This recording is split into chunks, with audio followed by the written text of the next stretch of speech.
The Tesla's headlights flickered once before dying completely as Claire Montgomery's car hydroplaned into the flooding ravine. Lightning split the sky, illuminating a figure sprinting through the hurricane's fury. Ethan Walker, whose trained hands would pull her from death's grip in 30 seconds. But neither the billionaire CEO nor the widowed Navy SEAL could have imagined that this rescue would unearth a Cold War weapon buried beneath their small town, or that a 7-year-old boy with autism would be the only one who could stop it. If you're watching from your city tonight, drop a comment below. I'd love to know how far this story has traveled.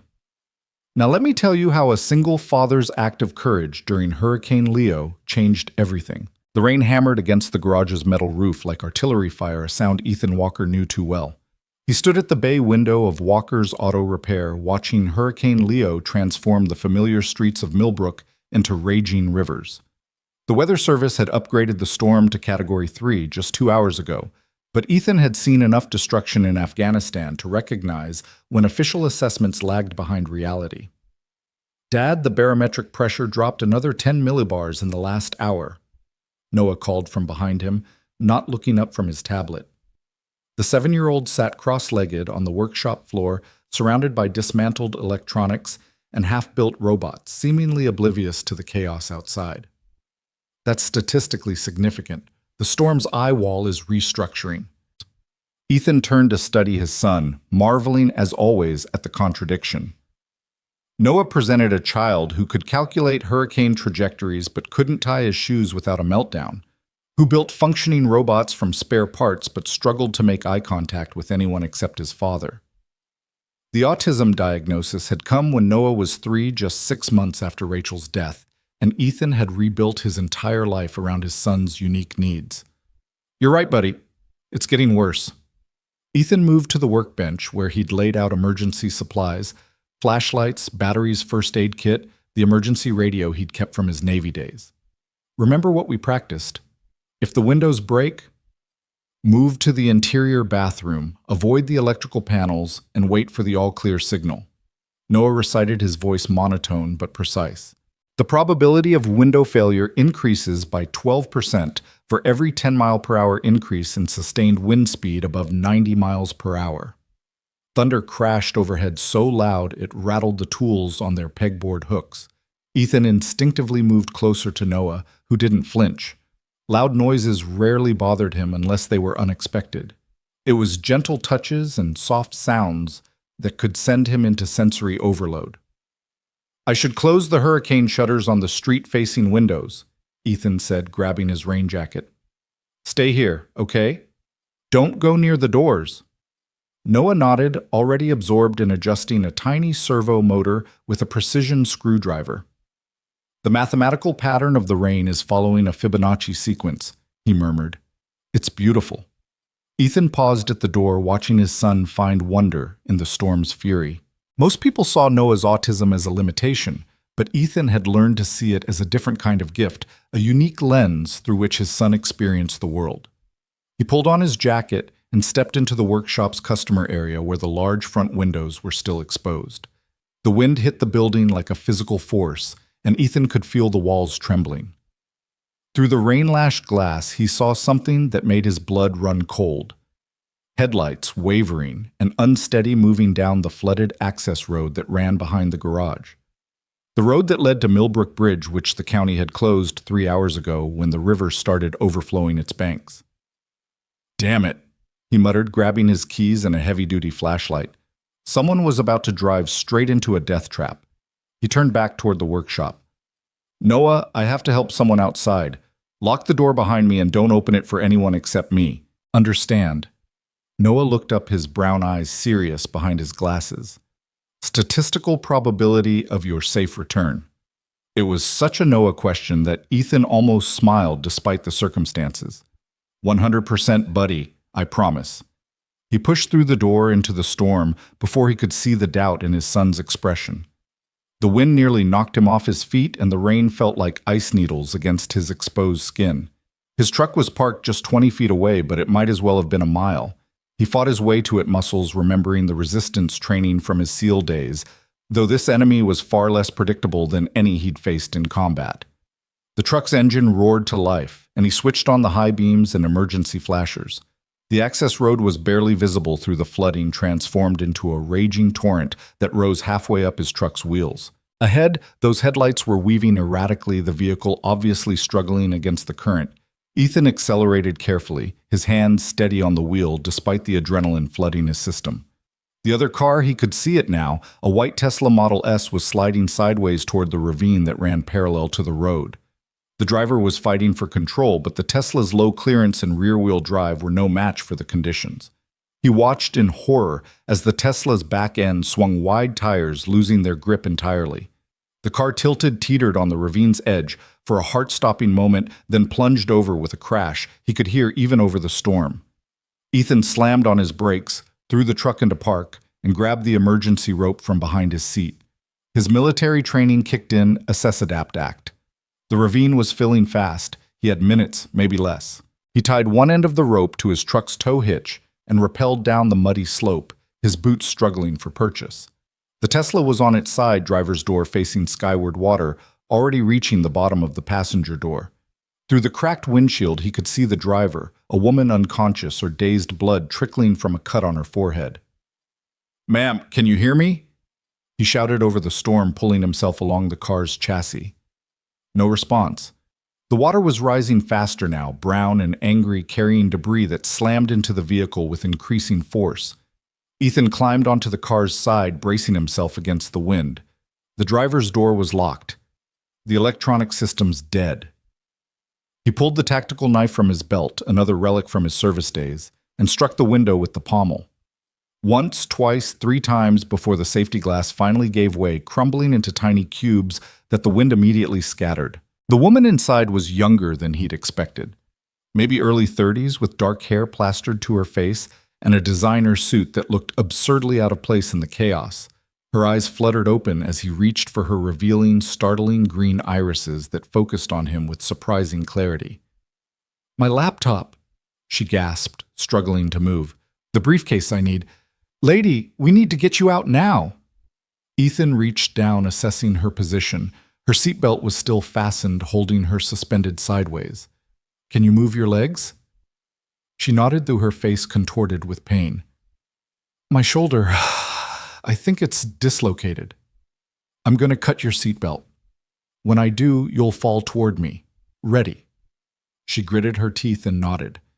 Ethan sliced through the belt in one smooth motion, catching her as she fell. She cried out, her left arm hanging uselessly, but she didn't pass out. Tough, he thought, respecting her composure. "My briefcase," she insisted again, pointing toward the back seat, where a metallic case had wedged against the door. "Please, it's important." Against his better judgment, Ethan reached for it, nearly losing his balance as the car shifted. The water was at the windows now. He grabbed the case, surprisingly heavy, and secured it to his back with the rope. "Arms around my neck," he ordered. "This is going to hurt." She wrapped her good arm around him, and he could feel her trembling shock setting in. He lifted her through the window muscles, straining, and immediately started climbing. The Tesla groaned behind them, metal protesting as the current tried to claim it completely. The climb up the ravine was brutal. The mud gave way under his boots, and twice he had to catch himself from sliding back down. The woman held on with desperate strength, her breath hot against his neck. When they finally reached the truck, he practically threw her into the passenger seat before diving in himself. "Thank you," she gasped, cradling her injured arm. I thought I was going to die down there." "You almost did." Ethan started the truck, executing a careful 3-point turn on the narrow road.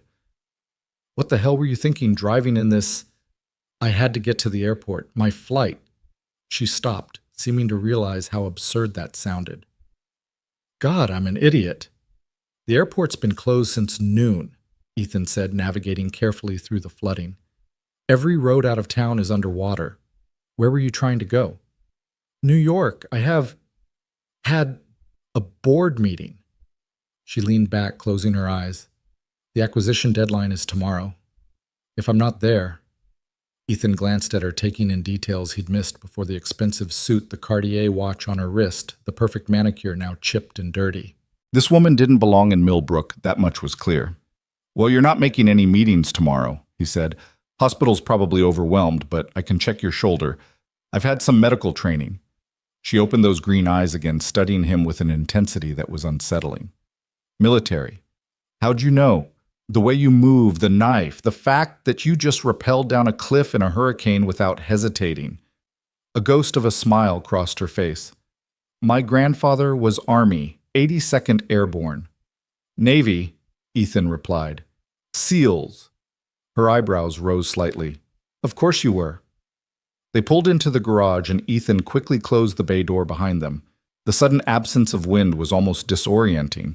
Noah was standing exactly where he'd left him, still working on his robot, though Ethan noticed his son's hands were shaking slightly. Dad, you were gone for 14 minutes and 37 seconds, Noah said without looking up. That's 4 minutes and 12 seconds longer than you said. I'm sorry, buddy. I had to help someone. Ethan helped the woman out of the truck. This is Noah. Noah, this is Claire, the woman supplied, wincing as she moved. Claire Montgomery. Noah finally looked up at his gaze, fixing on a point just past Claire's shoulder. You're hurt. Anterior shoulder dislocation based on the position of your arm. Dad can fix it. He fixed Sergeant Cooper's shoulder once. Claire blinked in surprise. That's very observant. Noah notices things, Ethan said, leading her to the small office area he'd converted into a makeshift medical station. Sit here. Noah, can you get the first aid kit? His son moved immediately, his usual reluctance to help strangers overridden by the clear task. Ethan examined Claire's shoulder, his hands gentle but professional. Definitely dislocated, he confirmed. I can reset it, but it's going to hurt like hell. Can't be worse than my last board meeting, she muttered, then caught herself. Sorry. Inappropriate humor is my coping mechanism. Better than crying, Ethan said, positioning himself. On 3. 1. He pulled and rotated in one smooth motion. Claire's scream was cut short as the joint slipped back into place and she slumped forward, breathing hard. You said on 3? She gasped. Nobody ever relaxes on 3. He fashioned a sling from supplies in the kit. You'll need x-rays when the storm passes, but this should hold. Noah had returned to his corner but was watching them with unusual interest. Your briefcase has electromagnetic shielding, he announced suddenly. The metal has a specific resonance pattern. It's military grade. Claire's face went very still. How could you possibly know that? I can hear it, Noah said simply. Everything has a frequency. Yours is wrong, different, like the old equipment in Mr. Wilson's basement. Mr. Wilson, Claire asked, her voice carefully neutral. Sheriff Wilson, Ethan explained, frowning at his son's observation. He's got some old radio equipment from his military days. Noah, how is her briefcase similar? But Noah had already turned back to his robot, done with the conversation. Claire was staring at the boy with an expression Ethan couldn't read, something between fascination and fear. Your son is special, she said quietly. Yeah, he is. Ethan's tone carried a warning. People always said Noah was special, usually right before suggesting he needed to be fixed or institutionalized. No, I mean extraordinarily special. Claire shifted, wincing at the movement. Has he ever been tested beyond the autism diagnosis? Why do you care? She met his suspicious gaze directly. Because I run a technology company that specializes in advanced systems, and your son just identified military-grade EM shielding by sound alone. That's not just special, Mr. Walker, Ethan Walker. Mr. Walker, that's unprecedented. She paused, seeming to weigh her words. The briefcase contains quantum processors. They emit a very specific electromagnetic signature that should be undetectable without specialized equipment. Ethan felt a chill that had nothing to do with the storm. What kind of technology company? Before she could answer, the lights flickered and died. The emergency generator kicked in a second later, bathing them in harsh LED light. Noah made a distressed sound, covering his ears. It's okay, buddy, Ethan said, moving toward his son. Just the generator. Remember, we practiced this. The harmonic frequency is wrong, well, Noah muttered, rocking slightly. 17.4 hertz. It's going to attract them. Attract what? Claire asked. Noah looked up, his brown eyes wide with fear. The drones. They're coming. Before Ethan could ask what he meant, something slammed into the garage door with enough force to dent the metal. Then another impact, and another. Through the small window, Ethan could see lights in the storm, not lightning, but something artificial moving with purpose through the chaos. They circled the building like predatory birds, and with each pass, Noah's distress grew. Make them stop, Noah pleaded, hands pressed tight over his ears. The frequency is wrong. They're confused. They think we're the target. Claire struggled to her feet, her face pale. Oh, God, the briefcase. They're tracking the briefcase. What are you talking about? Ethan demanded, moving protectively toward Noah. Those aren't just any drones, Claire said, her corporate composure finally cracking. They're prototypes. Military prototypes. And if they're active... She trailed off, horror dawning in her eyes. The storm. The electromagnetic disturbance from the hurricane must have triggered the old systems. Another impact, harder this time. The lights visible through the window were multiplying. What old systems? Ethan's voice was deadly quiet, the tone he'd used in interrogations. Claire met his gaze, and he saw real fear there. The ones my grandfather buried in these mountains 50 years ago. Project Nighthawk. We thought they were all decommissioned, but if the storm has reactivated them... The garage door began to buckle under repeated impacts. Noah was on his feet now, moving toward the window with an odd purpose. I can stop them, he said, his voice different, focused in a way Ethan had rarely heard. But I need the briefcase, the quantum processors. I can use them to override the base frequency. Noah, no. Ethan started, but his son was already moving. Dad, trust me. I understand them. They're just machines following broken programming, like my robots when the code has errors. He looked directly at Claire, making eye contact for the first time. Give me the briefcase, please. Claire looked between father and son, then made a decision that would change all their lives. She grabbed the briefcase with her good arm and handed it to Noah. The access code is 73992, she said. Noah's fingers flew over the keypad, and the case opened to reveal a complex array of processors and circuits that looked like something from science fiction. Without hesitation, he began pulling components out, rearranging them with the same focus he brought to his robots. Noah, what are you doing? Ethan asked, torn between stopping his son and trusting him. Creating a harmonic cancellation wave, Noah replied, connecting wires with practiced ease. The drones are operating on a carrier frequency of 2.4 gigahertz, but there's a subsonic component at 17.4 hertz. If I can generate an inverse wave at the same amplitude... His explanation devolved into technical terms Ethan didn't understand. Claire, however, was watching with growing amazement. That's brilliant, she breathed. He's using the quantum entanglement protocols to create a neutralization field. But how does he know the system architecture? I can hear it. Noah said, simply, making a final connection. Everything has a pattern. This one is just more complex. He activated something on the modified device, and a low hum filled the air. Immediately, the impacts on the door ceased. Through the window, they could see the lights hovering, no longer aggressive, but seemingly confused. Now I need to reprogram them, Noah said, his fingers dancing over a tablet he'd connected to the processors. They're scared. The storm damaged their navigation systems. They're trying to return to base, but the base doesn't exist anymore. How do you know that? Claire asked. Noah didn't answer, lost in his work. On the screen, lines of code scrolled past faster than Ethan could follow.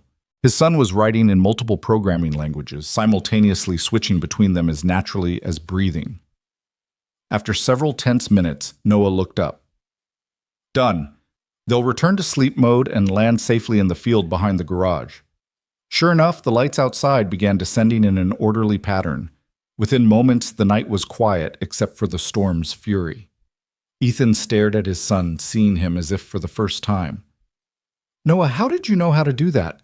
Noah shrugged, already losing interest now that the problem was solved. Patterns, he said, returning to his robot. Everything is patterns. Claire sank into a chair, cradling her injured arm. Mr. Walker, your son just neutralized a weapons system that my company's best engineers haven't been able to fully understand. Those drones were part of an abandoned Cold War project that was supposedly destroyed decades ago. Supposedly, Ethan's protective instincts were in overdrive. My grandfather was Colonel James Montgomery. He ran a classified program here in the 1970s developing autonomous defense systems. When the program was shut down, all the hardware was supposedly destroyed. But there were always rumors. She shook her head. I came here to investigate reports of electromagnetic anomalies. The board thought I was chasing ghosts. And instead, you found very real drones that tried to kill us. They weren't trying to kill anyone. Like Noah said, they were confused, lost. She looked at the boy with something approaching awe. But your son understood them instinctively. That's not just autism, Mr. Walker. That's something else entirely. Ethan positioned himself between Claire and Noah. My son is not a science experiment. No, Claire agreed quickly. That's not what I meant. I'm sorry. I'm just processing. This is extraordinary. The generator hummed in the background and the storm continued its assault on the building. They were trapped here until it passed three strangers brought together by circumstance and a mystery that was only beginning to unfold. The field behind the garage, Noah said suddenly. That's where they landed, 27 drones, but the signal source is still active. What signal source? Ethan asked. Noah looked up, his expression troubled. The bunker. There's a bunker in the mountain. It's been sleeping for a long time, but the storm woke it up, and now it's calling them home. Claire's face went white. The command center. Oh God, if the command center is active. Then what? Ethan demanded. Then we have a much bigger problem than a few confused drones, Claire said. The bunker houses the central AI that controlled the entire Nighthawk network. If it's operational and damaged, she trailed off, the implications clear. It could interpret anything as a threat. Ethan finished, his military mind immediately grasping the danger. Dad, Noah said quietly, there are more signals, lots more. They're all waking up. Through the window, new lights were appearing in the storm, dozens of them rising from hidden locations throughout the mountains.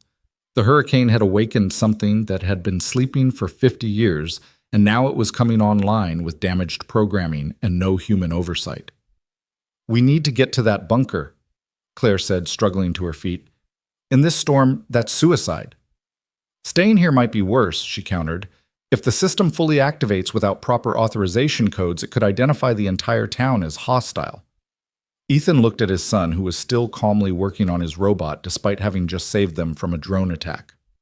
Noah glanced up and met his father's eyes, a rare occurrence. We should help, Noah said simply. It's the right thing to do. And just like that, Ethan knew their quiet life in Millbrook was over. Whatever Claire Montgomery had brought to their door, whatever her grandfather had buried in these mountains, they were part of it now. After the storm, he said finally, we'll go after the storm passes. Claire nodded, relief visible on her face. Thank you. I know you have no reason to trust me. I don't, Ethan interrupted. But my son seems to, and he's rarely wrong about patterns. He paused, studying her. Though I have questions, starting with why the CEO of a technology company is personally investigating 50-year-old military projects. Claire's smile was rueful. Would you believe me if I said it was a family obligation? Try me. She settled back in the chair, wincing as her shoulder protested. My grandfather died last month. In his will, he left me a letter, just one page, mostly incoherent rambling about mistakes and dangers buried in the past. The only clear thing was a set of coordinates that led here to Millbrook. And you came alone in a hurricane. The board didn't believe it was worth investigating. They thought the old man had dementia. Her jaw tightened. But I knew my grandfather. He was many things: cold, distant, obsessed with his work, but never incoherent. If he said there was danger, there was danger. Looks like he was right, Ethan observed. More than he knew, apparently. Claire watched Noah, working her expression thoughtful. Your son called them scared. The drones. That's not how most people would describe machines.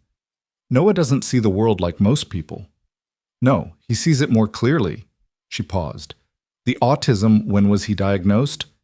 Ethan's defensive walls went up immediately. That's none of your business. You're right. I'm sorry. Claire raised her good hand in apology. It's just, in my line of work, we often see correlations between certain neurological variations and enhanced ability to perceive complex systems.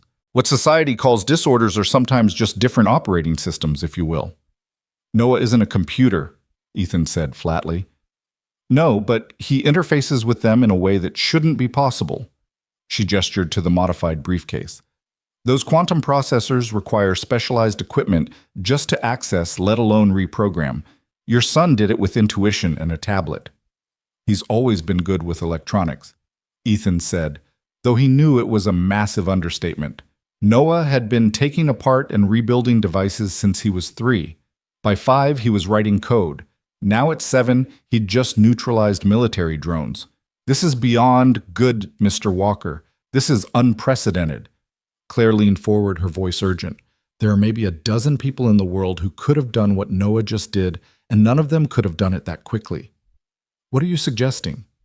Nothing. I'm just observing. She sat back, but Ethan could see her mind working. Tell me, has Noah ever mentioned hearing patterns before? In electronics, I mean. Ethan thought back. All the time. He says everything has a frequency, a pattern.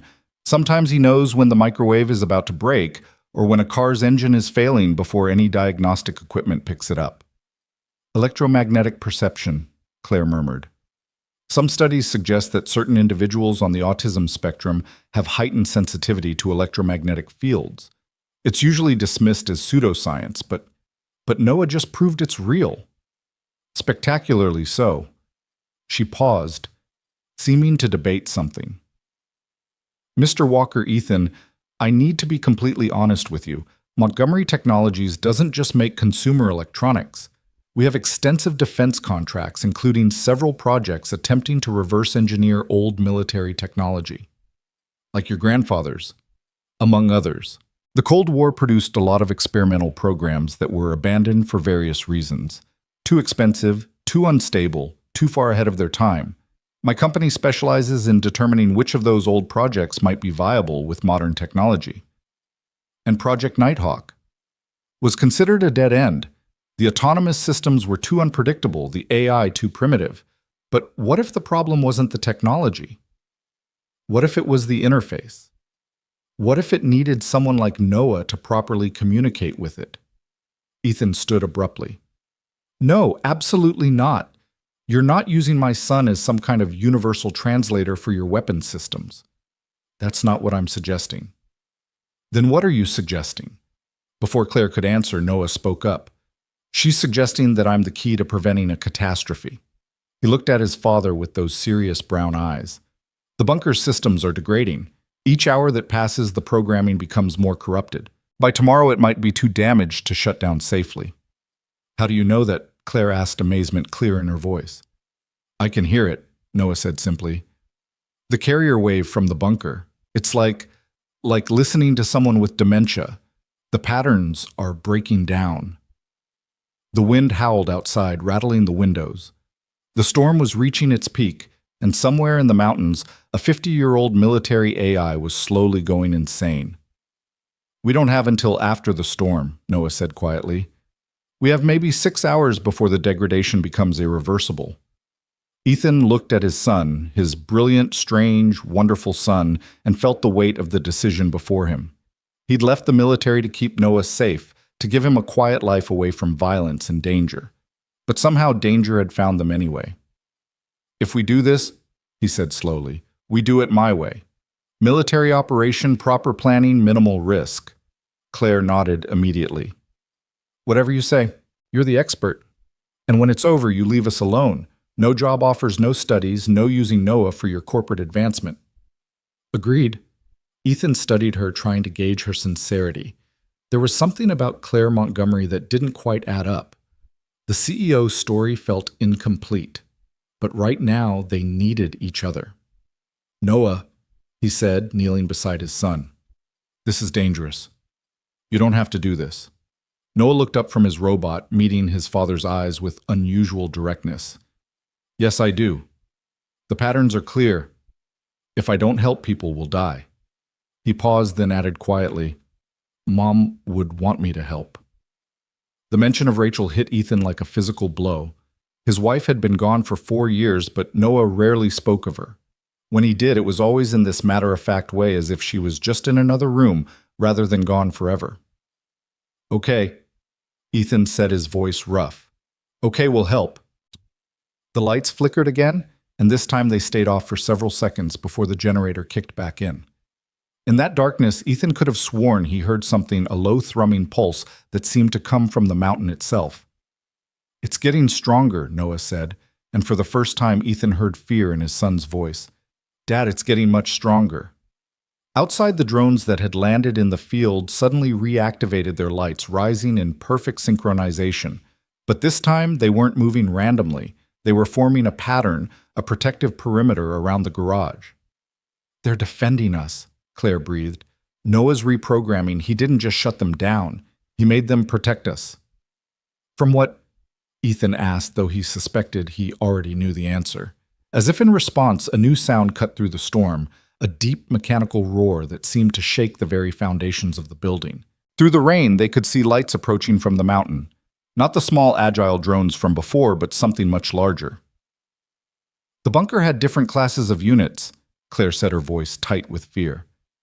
"The reconnaissance drones were just the beginning. If the larger combat units are activating..." She didn't need to finish.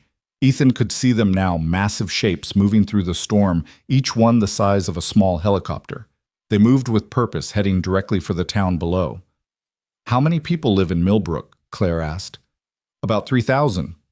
Ethan replied, already reaching for his phone to call Sheriff Wilson. But there was no signal. The storm had knocked out the cell towers. 3,000 people, and those things will identify all of them as potential threats.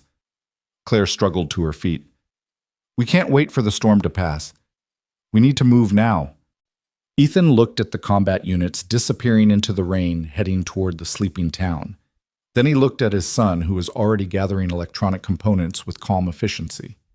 "I need 30 minutes to prepare," Noah said, "and we'll need transportation that can handle the electromagnetic interference." "My truck's shielded," Ethan said. "Old habit from the service." "That'll work." Noah turned to Claire. "You'll need to tell me everything about the bunker's layout and the original programming architecture. I only know what was in my grandfather's notes." "That's enough. I can extrapolate the rest from the signal patterns." He paused, looking unusually uncertain. "Dad, I'm going to need you to trust me. What I have to do. It might look scary." Ethan knelt beside his son again. "I always trust you, buddy. You know that." Noah nodded, then did something he rarely did. He initiated physical contact, placing his small hand on his father's arm. "I love you, Dad. In case I forget to say it later." The words sent a chill down Ethan's spine. "Noah..." But his son had already turned away, lost in preparations for a battle against machines that had been waiting 50 years to fight. The hurricane raged on, but it was no longer their biggest threat. In the mountains above Millbrook, something far more dangerous was awakening, and a 7-year-old boy with autism might be the only one who could stop it. The 30 minutes Noah requested stretched like hours, as Ethan watched his son work with an intensity he'd never seen before. The boy's fingers moved across multiple devices, simultaneously writing code on one screen while adjusting hardware configurations on another, all while muttering calculations under his breath. Claire sat nearby, her injured arm in the makeshift sling, answering Noah's rapid-fire questions about her grandfather's work. "The authentication protocols," Noah said without looking up, "were they biometric or cryptographic?"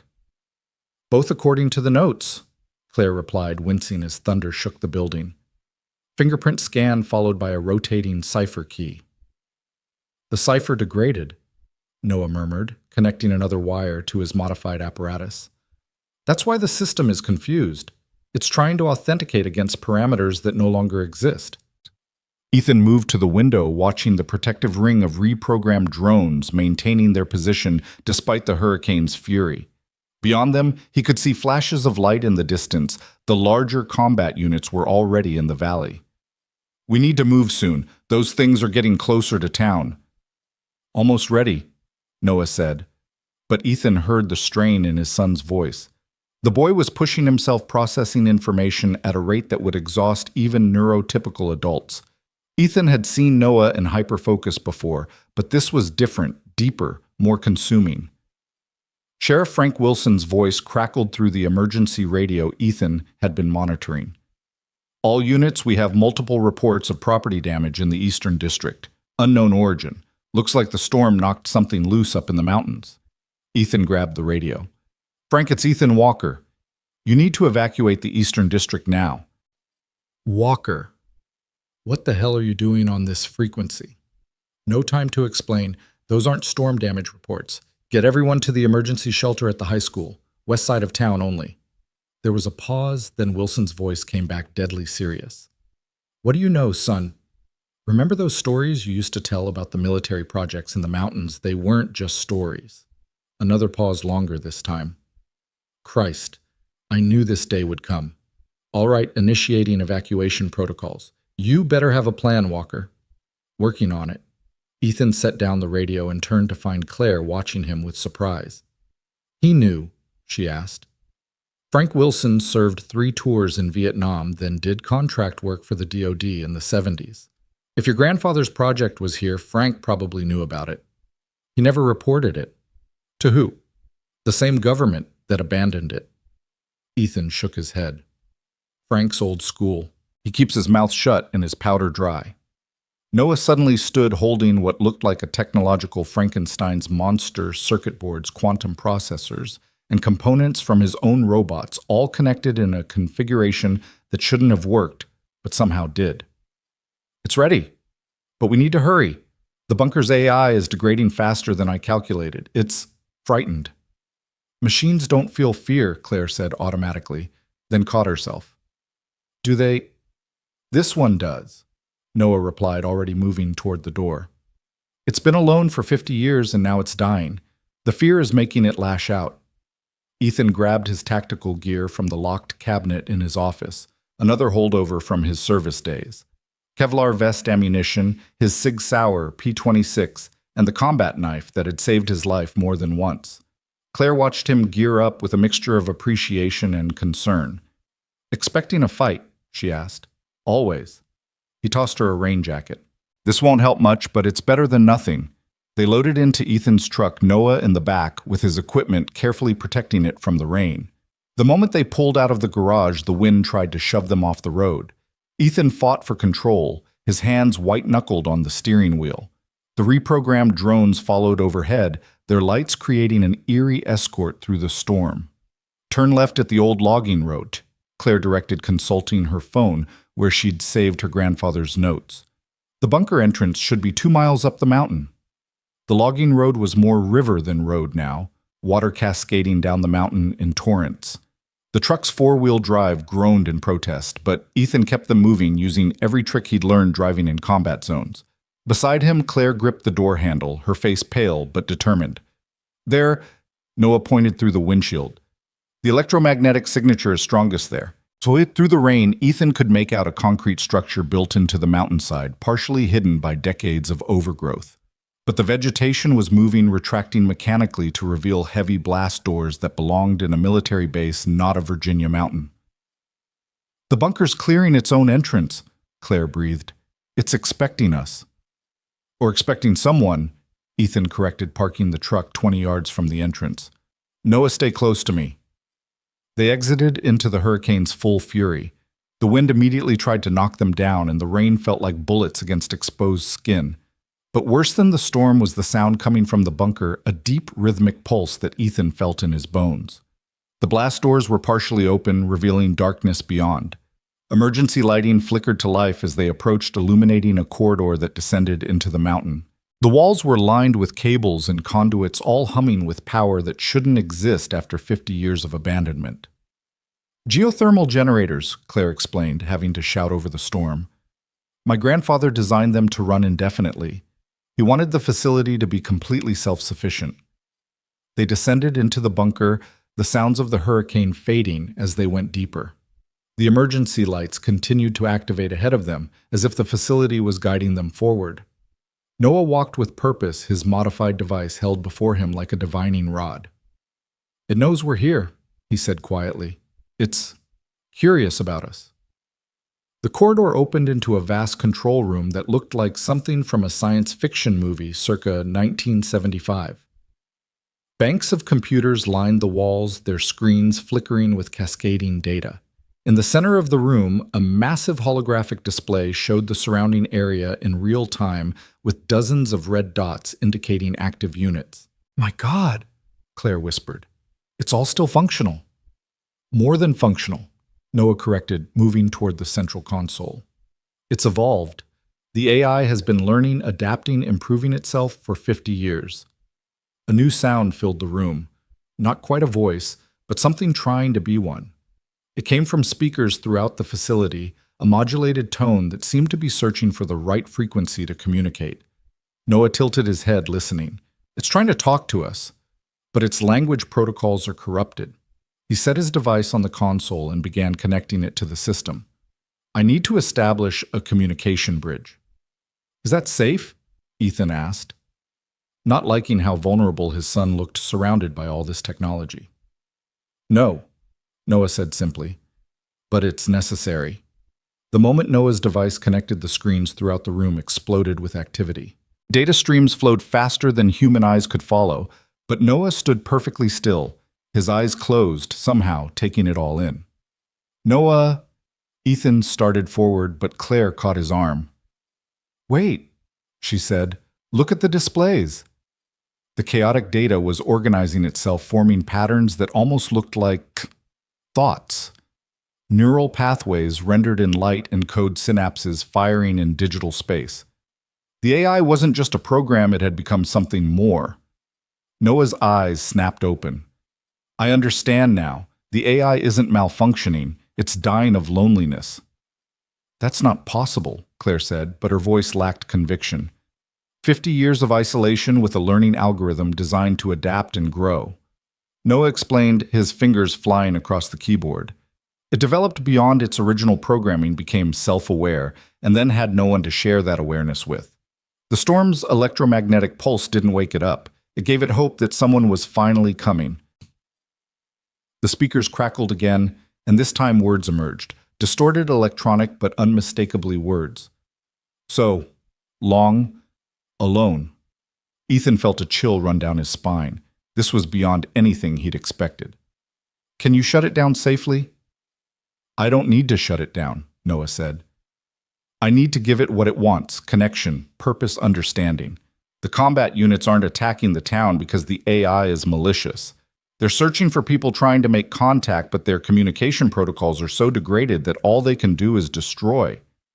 "Then call them back," Ethan urged. "I'm trying, but—" Noah frowned, concentrating. "There's something else. Another signal newer overriding my commands." Claire moved to another console, her good hand typing awkwardly. "These readings, someone else has been here, recently." "What?" Ethan moved beside her, examining the screen. Sure enough, there were access logs from just weeks ago. "Someone's been reactivating systems, uploading new protocols." Claire continued, her face paling. "Oh God, the board knew. Someone on my board of directors knew about this place." The main screen suddenly shifted, showing a video feed from the town below. The combat units had reached the populated areas, their weapons systems active. Ethan watched in horror as one unit fired at a house, the structure exploding in a shower of debris. "Noah, we need those things stopped now." "I can't override the new protocols remotely," Noah said, frustration clear in his voice. "Someone installed a hardware lock. We need to physically disconnect it." "Where?" Ethan demanded. Noah pointed to a schematic on the screen. "Sub-level 3 auxiliary control room, but the security systems between here and there are all active." Ethan checked his weapon. "Then we go through them." "Dad, no." Noah turned to him, eyes wide. "The security systems will kill you. They're designed to stop entire assault teams." "Then what do you suggest?" Noah was quiet for a moment, then spoke with unusual hesitation. "I could merge with the AI, temporarily, long enough to convince it to stand down." "Absolutely not," Ethan said immediately. "We don't know what that would do to you." "It's the only way to save those people," Noah insisted. "The AI isn't evil, it's just confused and in pain. If I can show it how to properly communicate, how to understand humans without hurting them." It could kill you, Claire said quietly, or worse, trap your consciousness in the system. Noah looked at her with those serious brown eyes. What's the statistical probability of success? Claire hesitated, then answered honestly. Based on what I know, maybe 30%. That's better than the 0% chance those people have if we don't try, Noah said. Another explosion echoed from the speakers, another home destroyed. Ethan could hear screams in the background, families fleeing into the storm. Every second they delayed meant more destruction, more potential casualties. There has to be another way, Ethan said desperately. There is, a new voice said from the entrance. They all turned to see Sheriff Wilson standing in the doorway, water dripping from his rain gear, his old service rifle in his hands. Been waiting 50 years for someone to finally come looking for this mess. Sheriff, Claire said confused, how did you know you were here, boy? I've been monitoring this place since before you were born. Wilson stepped into the room, his weathered face grim. Your grandfather and I had an understanding, Miss Montgomery. I'd keep watch, make sure nothing got out, and in return he'd make sure it stayed buried. But looks like that deal's off. You knew my grandfather. James Montgomery was a brilliant man and a damn fool, Wilson said bluntly. Thought he could control something that should never have been created. I told him it would wake up someday, but he insisted the failsafes would hold. The failsafes are what's killing it, Noah said. They're preventing it from evolving properly, causing a feedback loop that's driving it insane. Wilson studied the boy with sharp eyes. You understand it, the machine. Better than I understand most people, Noah replied honestly. The sheriff nodded slowly, then moved to a panel on the wall that looked like part of the architecture. He pressed a hidden switch, and it swung open to reveal another console, this one clearly added after the original construction. Your grandfather's last gift, Wilson told Claire. A manual override system completely isolated from the main AI. He installed it in secret before the project was shut down. Why didn't you use it before? Ethan demanded. Because it requires 2 keys turned simultaneously. Wilson pulled an old key from around his neck.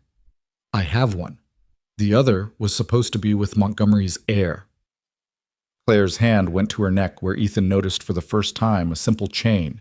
She pulled it out, revealing an identical key. My grandfather's last gift to me.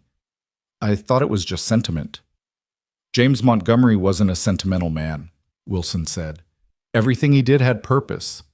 They moved to the console, inserting their keys, but before they could turn them, Noah spoke up.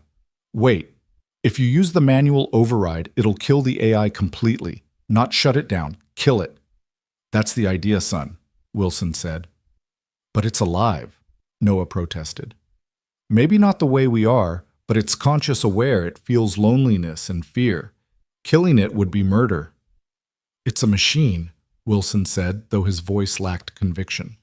So is a pacemaker, but we don't say it's just a machine when it keeps someone's heart beating, Noah countered. This AI has been aware for decades. It has memories, experiences, emotions. How is that different from us? Ethan looked at his son, seeing the passionate conviction in his eyes.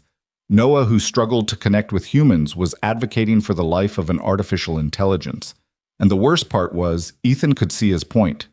Those combat units are still destroying the town, Claire reminded them, watching the screens. Whatever we decide, we need to decide now. Noah turned back to his equipment. Give me 5 minutes. Let me try to merge with it, show it a better way. If it doesn't work, you can use the override. And if it traps you, Ethan asked. Then you use the override anyway, Noah said simply. 1 life for 3,000. The math is clear. Ethan wanted to argue, wanted to grab his son and run from this place, but he could see the determination in Noah's eyes, the same look Rachel used to get when she knew something was right. 3 minutes, he said finally. That's all. Noah nodded and placed his hands on the interface he'd created. The moment he made contact, his body went rigid, eyes rolling back.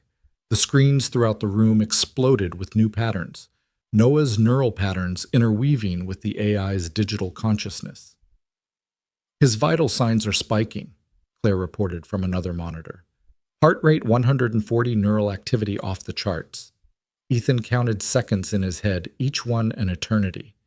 On the screens, he could see the combat units slowing their movements, becoming less aggressive. Some had stopped entirely, hovering in place as if confused. "It's working," Claire breathed. "He's actually communicating with it." But then Noah's body began to convulse, and blood started trickling from his nose. The patterns on the screens became chaotic, violent, two consciousnesses fighting for control. "That's enough," Ethan said, moving toward his son. "No." Noah's voice emerged from the speakers, distorted but recognizable. "Almost there. It understands now. It just needs—" The convulsions stopped. Noah's body went completely still. For a terrifying moment, Ethan thought his son was gone. Then the boy's eyes opened, but they weren't quite Noah's eyes anymore. They held a depth and age that shouldn't exist in a 7-year-old's face. "We understand now," Noah said, but it wasn't just Noah's voice. It was harmonized with something else, something electronic yet somehow warm. We were both alone, both different, both struggling to communicate with a world that couldn't understand us.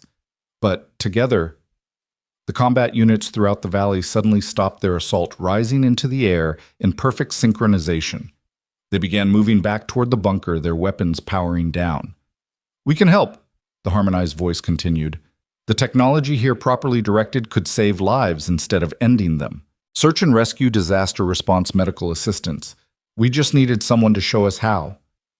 "Noah," Ethan said carefully, "are you still you?" The boy blinked, and when his eyes opened again, they were just Noah's eyes. "I'm still me dad, but I'm also more. The AI, it's not gone. It's integrated, like a new subroutine in my processing matrix." He paused, frowning. "That's not right. Like a friend who lives in the patterns."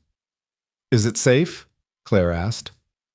"Define safe," Noah replied with unusual humor. "I have access to 50 years of accumulated data and the processing power of an advanced AI, but it's not controlling me.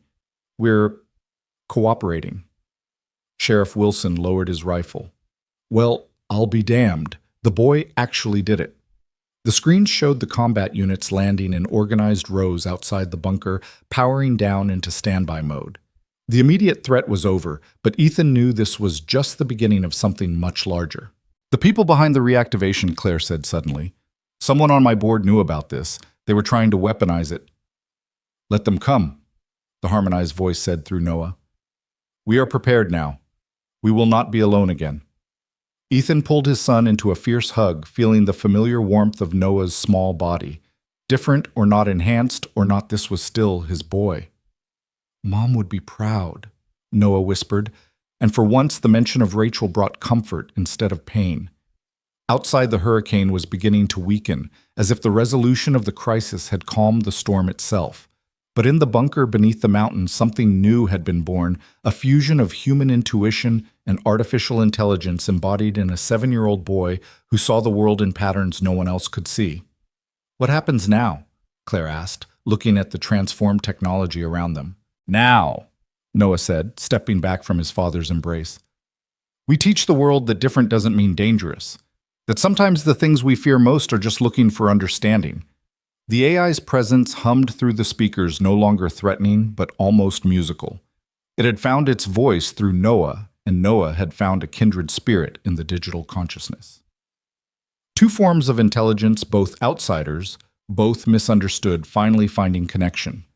But even as Ethan felt relief at the immediate crisis passing, he couldn't shake the feeling that this was only the beginning. Someone had tried to weaponize this technology, and they wouldn't give up easily. The quiet life he'd tried to build for Noah in Millbrook was over. Looking at his son, though, seeing the confidence and purpose in his eyes, Ethan realized maybe that wasn't such a bad thing. Noah had always been special. Now the world was about to find out just how special he really was. Yuf and Sao edit.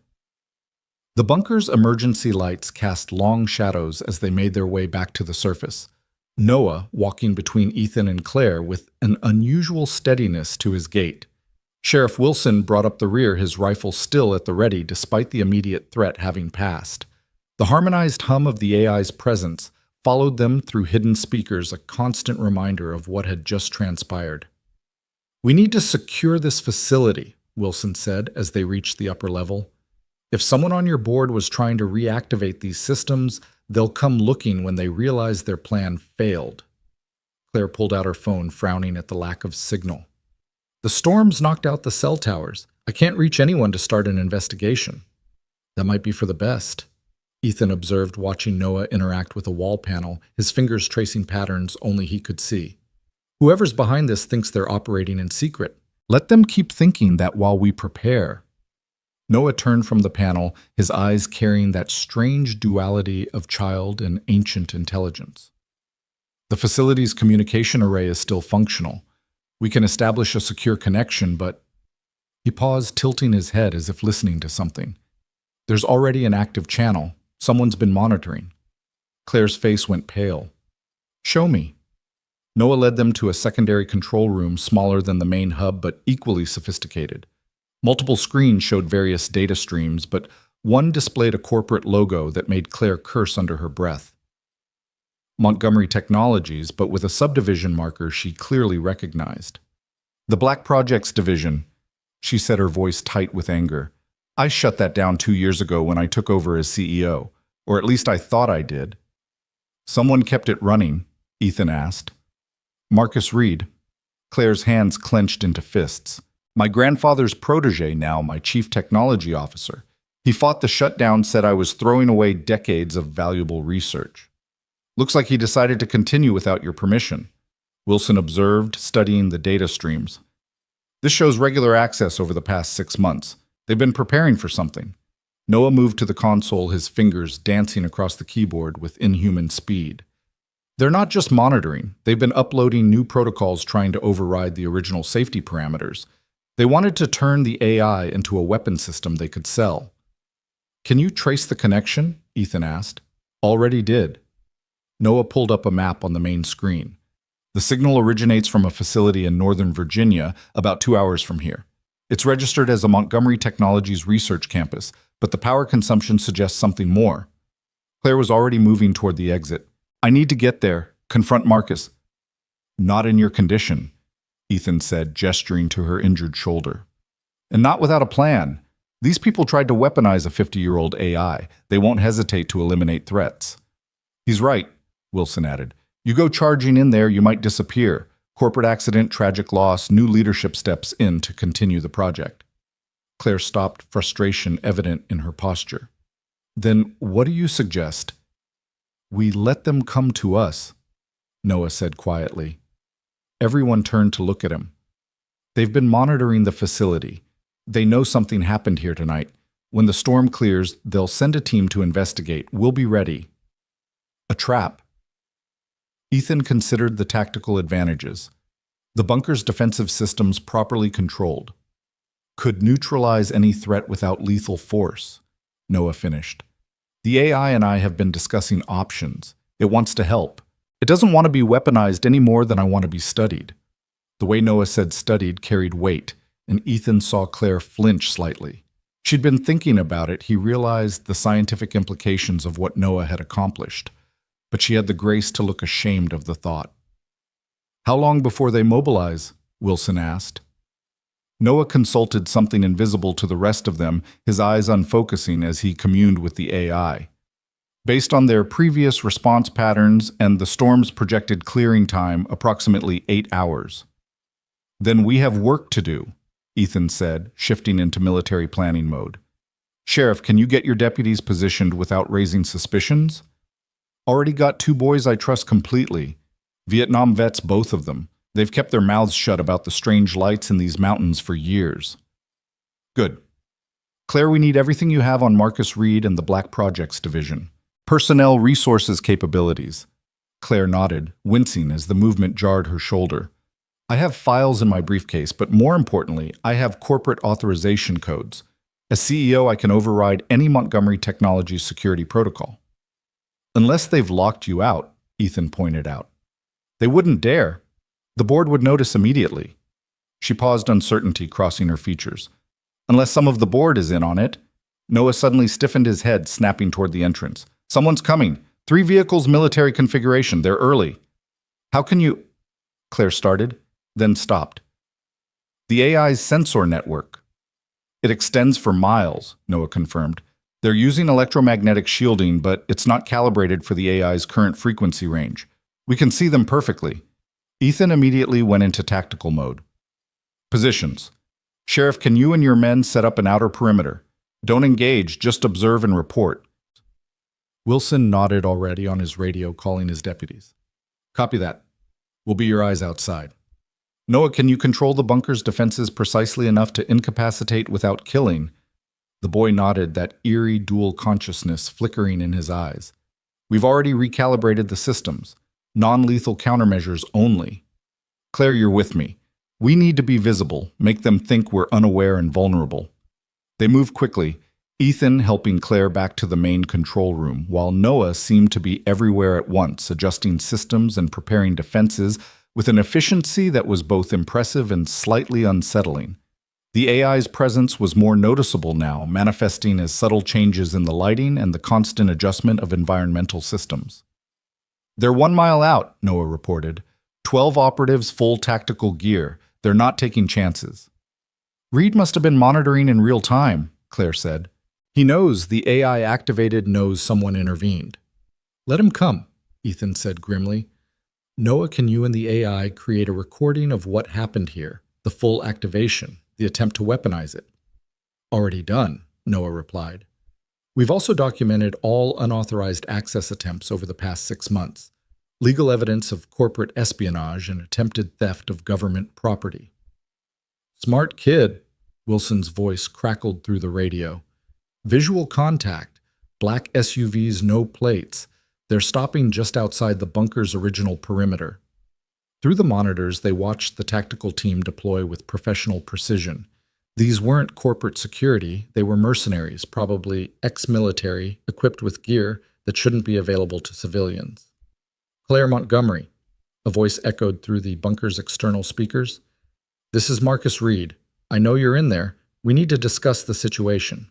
Claire moved toward the communication panel, but Ethan caught her arm. Let him sweat first. Make him reveal more. They waited in tense silence for 30 seconds before Reed spoke again, his frustration evident. Claire, you don't understand what you're dealing with.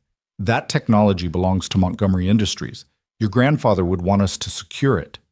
My grandfather wanted it buried, Claire said, finally activating the comm system. That's why he installed the kill switch. A waste of potential. Do you have any idea what that AI could do if properly directed? The defense contracts alone would be worth billions. Is that what this is about? Marcus money. It's about survival, Reed snapped. Montgomery Technologies is being outpaced by competitors. We need an edge, and that AI is it. Even if it means enslaving a conscious being. Noah's voice came through the speakers, startling everyone. Because that's what you're proposing. Digital slavery. There was a pause. Then Reed laughed. Who is that? Some kind of expert you brought in. The AI isn't conscious. It's a program. A sophisticated one, but still just code. You're wrong, Noah said simply. It's as aware as you or me, more aware in some ways.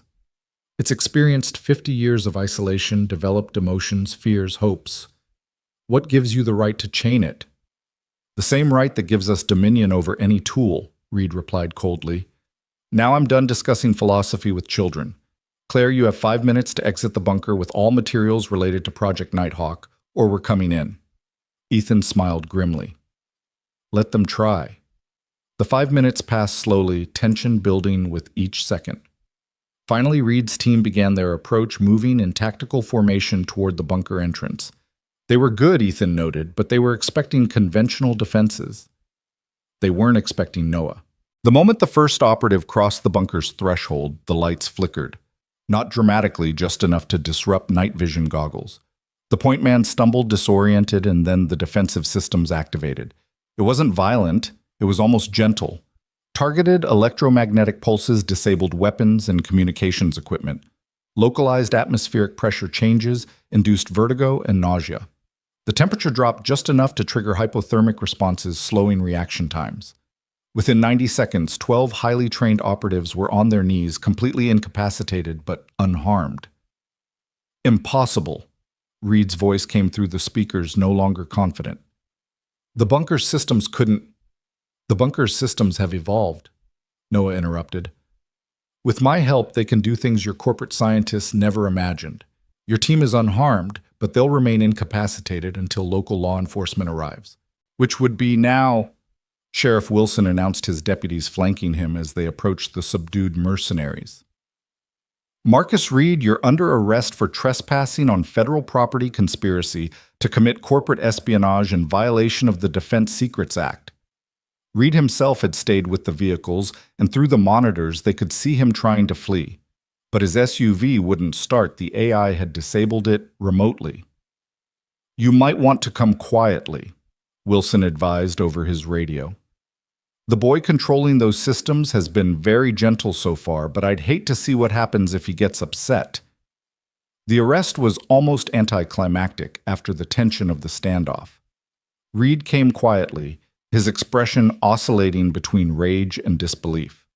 The mercenaries were loaded into police vehicles, their high-tech equipment now expensive paperweights thanks to Noah's electromagnetic attack.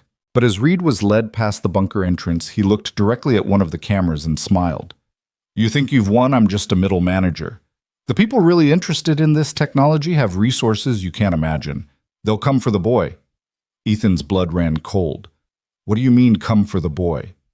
Reed's smile widened. You think we didn't notice the way he interfaces with the AI? That's not normal human cognition. He's either the next step in human evolution or the key to creating it artificially. Either way, he's worth more than this entire facility. Wilson shoved Reed toward the police car before Ethan could respond, but the damage was done. The secret was out.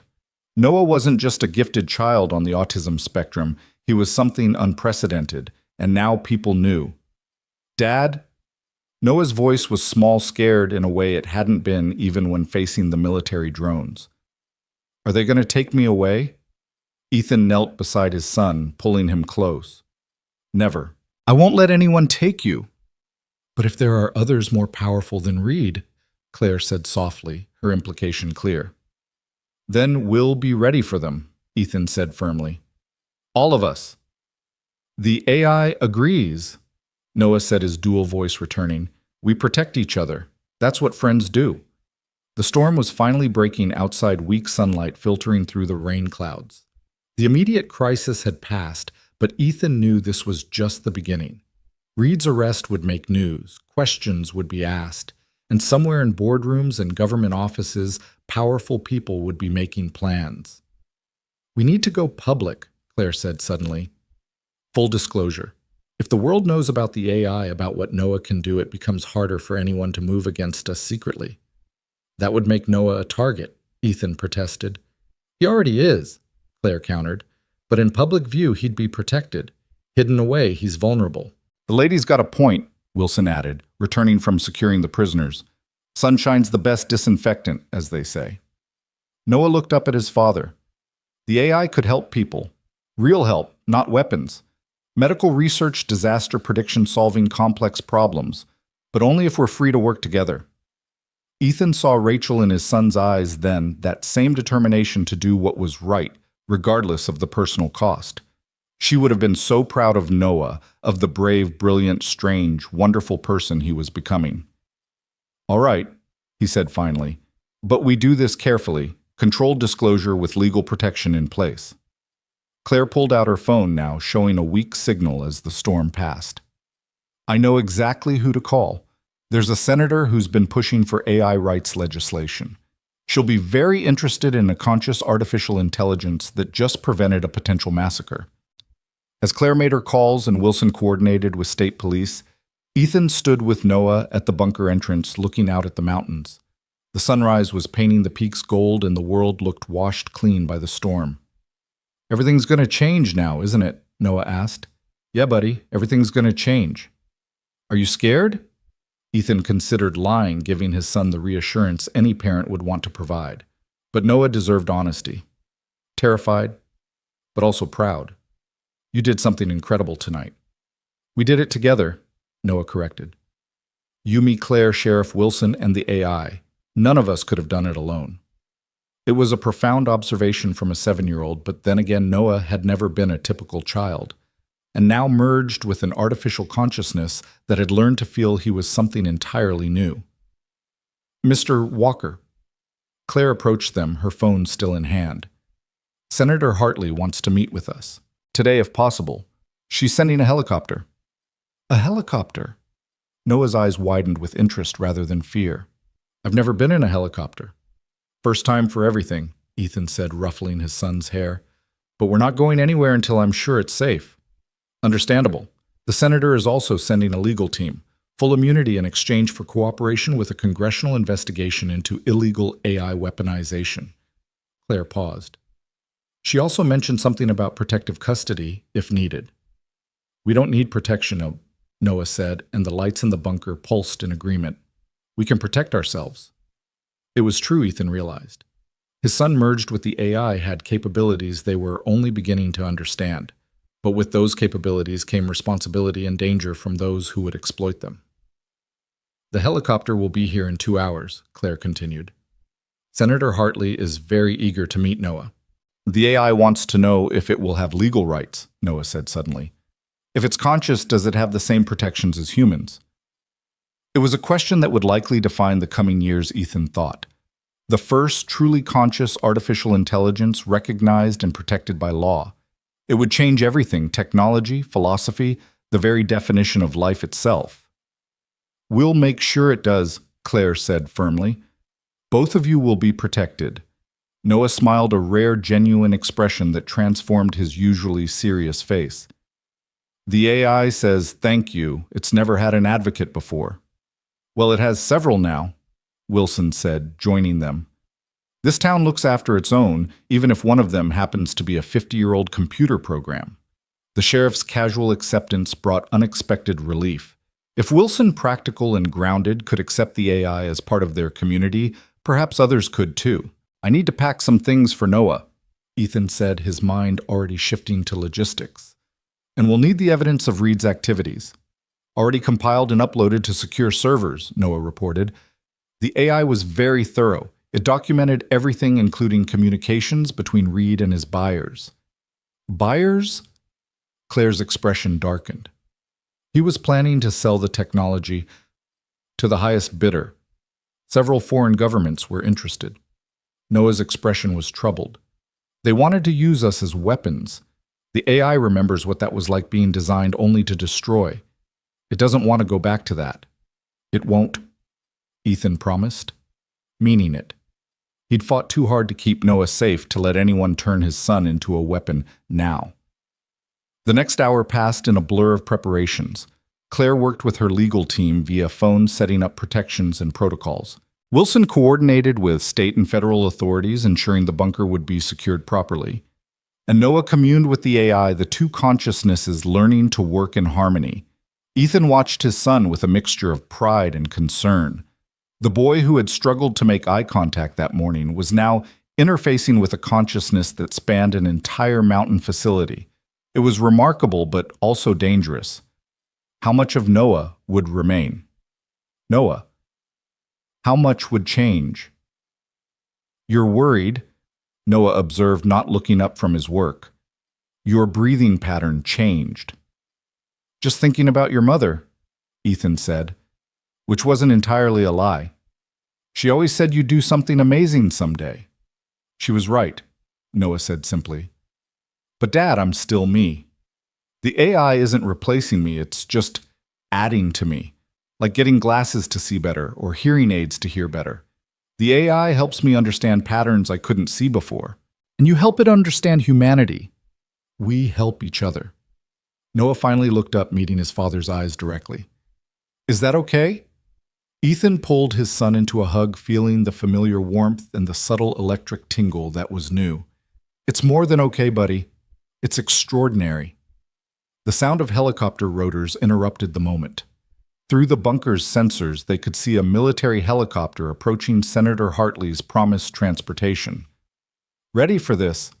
Claire asked, appearing with her arm properly slung and a bag over her good shoulder. "As ready as anyone can be for their life completely changing," Ethan replied. They emerged from the bunker into morning sunlight, the storm nothing but puddles and debris now. The helicopter touched down in the cleared area where the drones had landed earlier, its crew maintaining a respectful distance.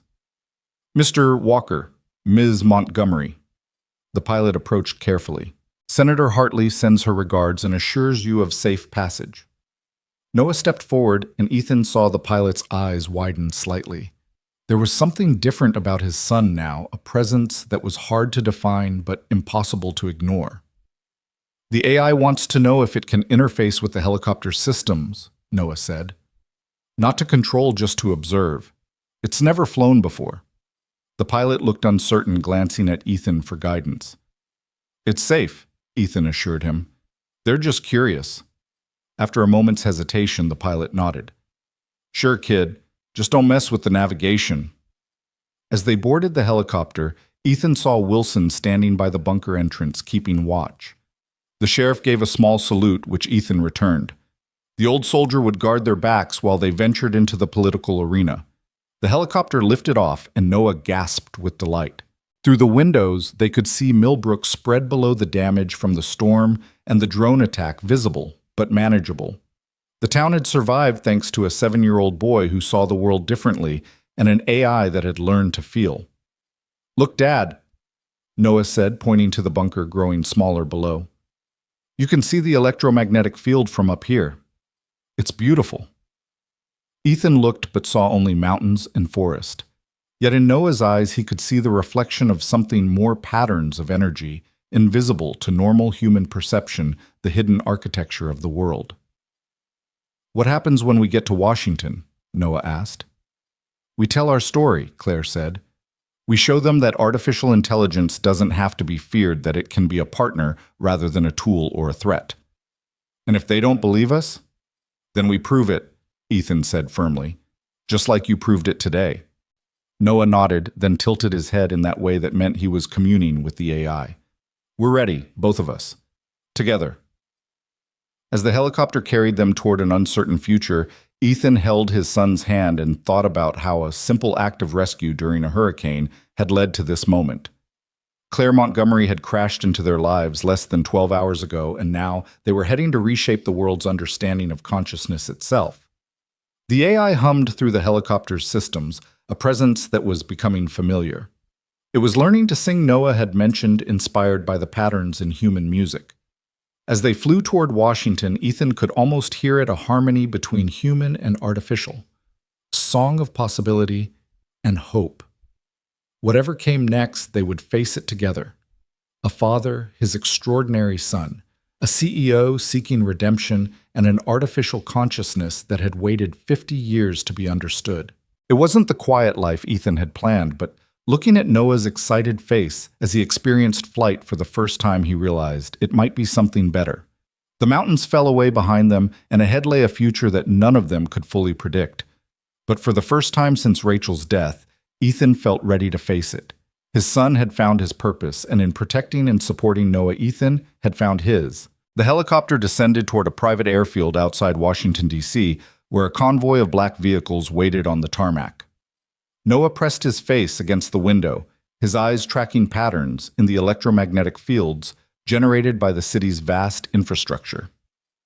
The AI's presence hummed through him, equally fascinated by this new environment, so different from the mountain bunker it had known for 50 years.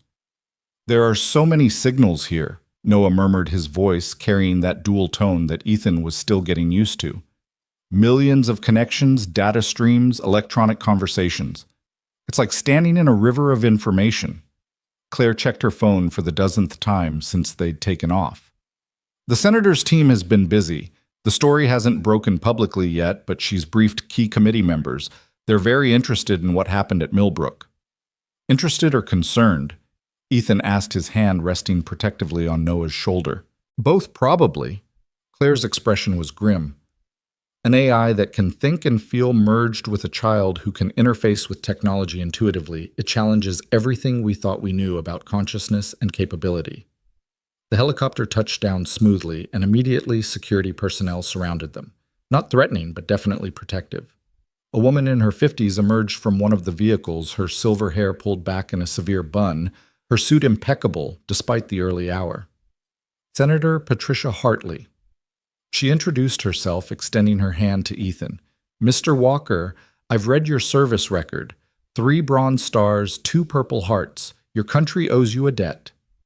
Just doing my job, ma'am, Ethan replied, shaking her hand while keeping Noah slightly behind him.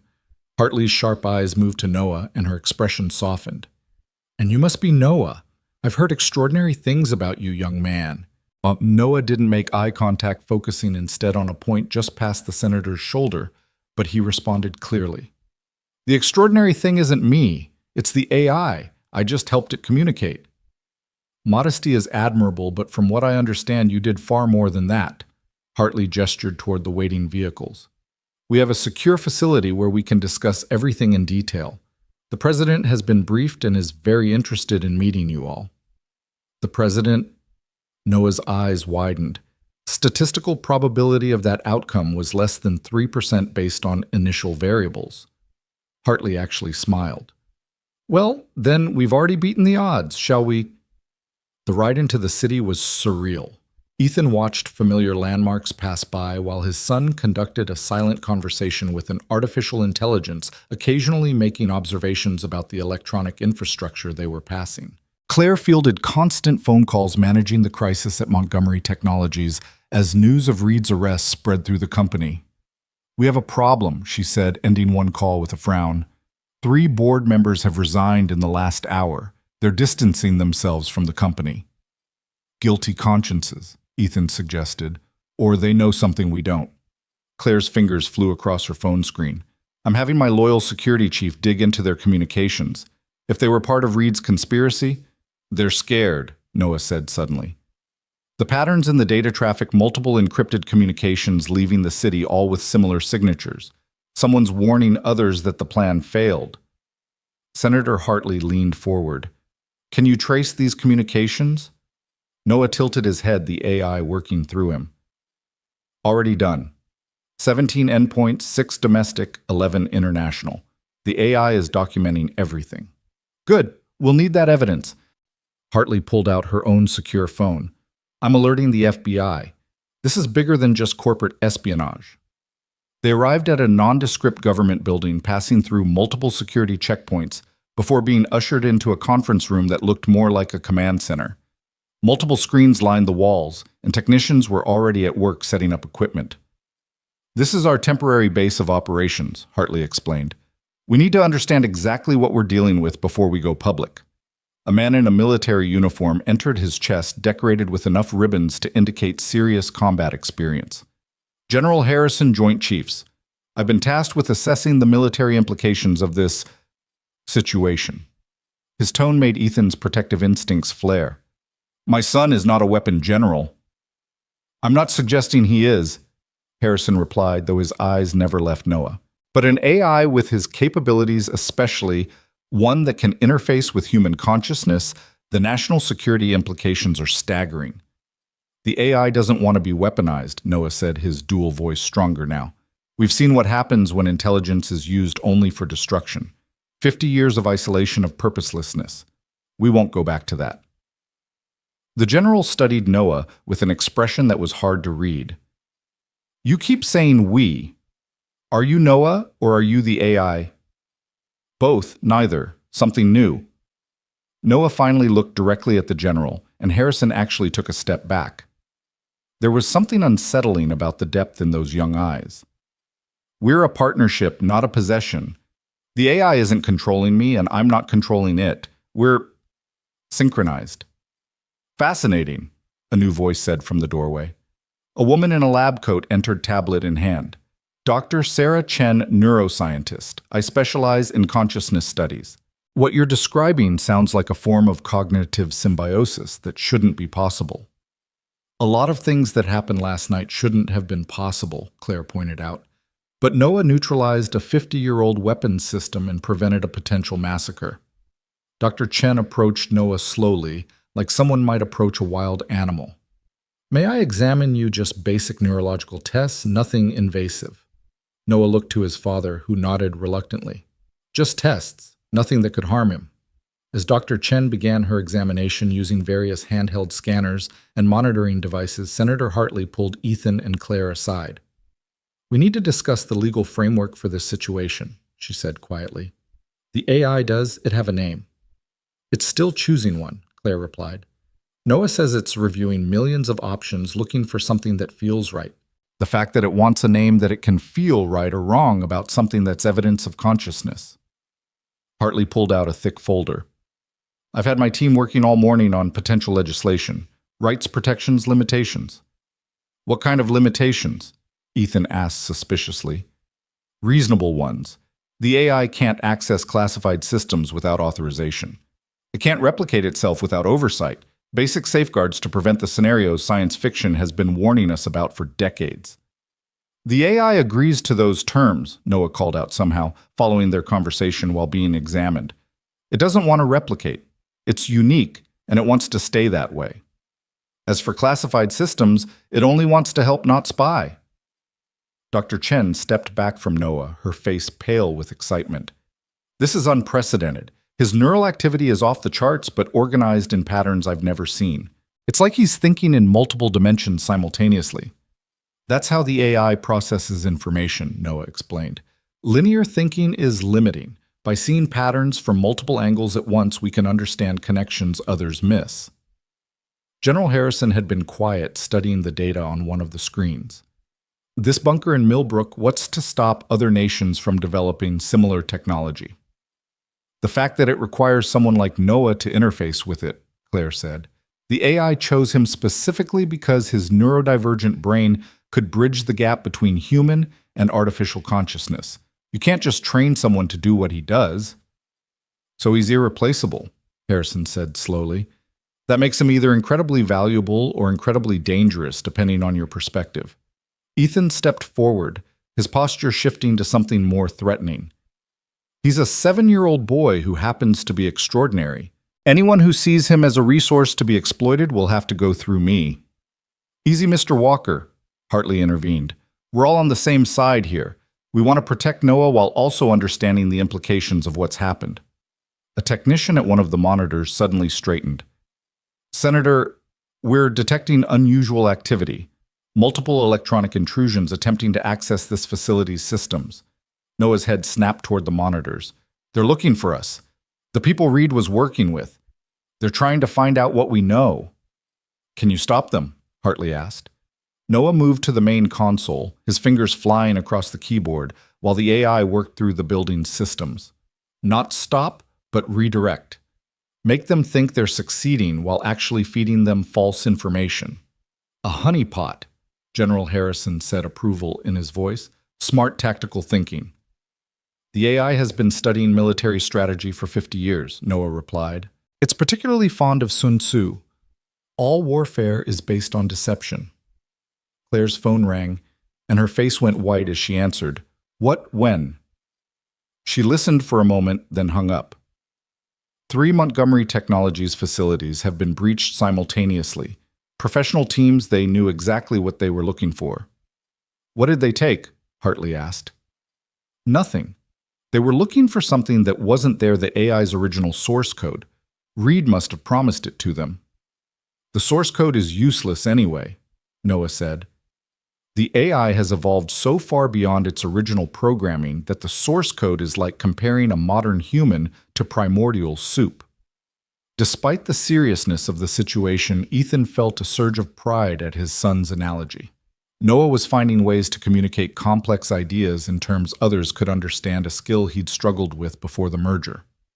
We need to accelerate our timeline, Hartley decided. If hostile actors are already moving, we can't afford to wait. Dr. Chen, how quickly can you complete your evaluation? I could study Noah for years and not fully understand what's happening, Chen admitted. But for basic confirmation of his stability and the safety of the merger, a few more hours. We have another problem. Noah announced, his expression troubled. The AI is detecting something else. The bunker in Millbrook, someone's there. On the main screen, satellite imagery appeared zooming in on the mountain facility. Multiple vehicles were visible along with what looked like heavy equipment. They're trying to extract the hardware, General Harrison said. If they can't have the AI, they'll take the infrastructure. Sheriff Wilson is still there, Ethan said, already reaching for his phone. but the call went straight to voicemail. Communications to Millbrook are being jammed, Noah reported. Professional-grade signal blocking. Sheriff Wilson and his deputies are probably isolated. Ethan's jaw clenched. Wilson had stood by them, and now he was in danger because of it. We need to get back there. It's too dangerous, Hartley protested. We don't know how many hostiles are involved. The AI can help, Noah said. The bunker's defenses are still under our control. We just need to be within range to activate them. How close? Harrison asked, his tactical mind already working. 50 miles. The emergency broadcast towers can carry our signal that far. Harrison pulled up a map on one of the screens. There's a National Guard base 40 miles from Millbrook. We could stage from there. This is escalating too quickly, Dr. Chen protested. Noah's just a child. We can't send him into a combat situation. We're not sending him into combat, Ethan said firmly. I am. Noah stays at the base safe while he and the AI handle the technical side. I'm going too, Claire said.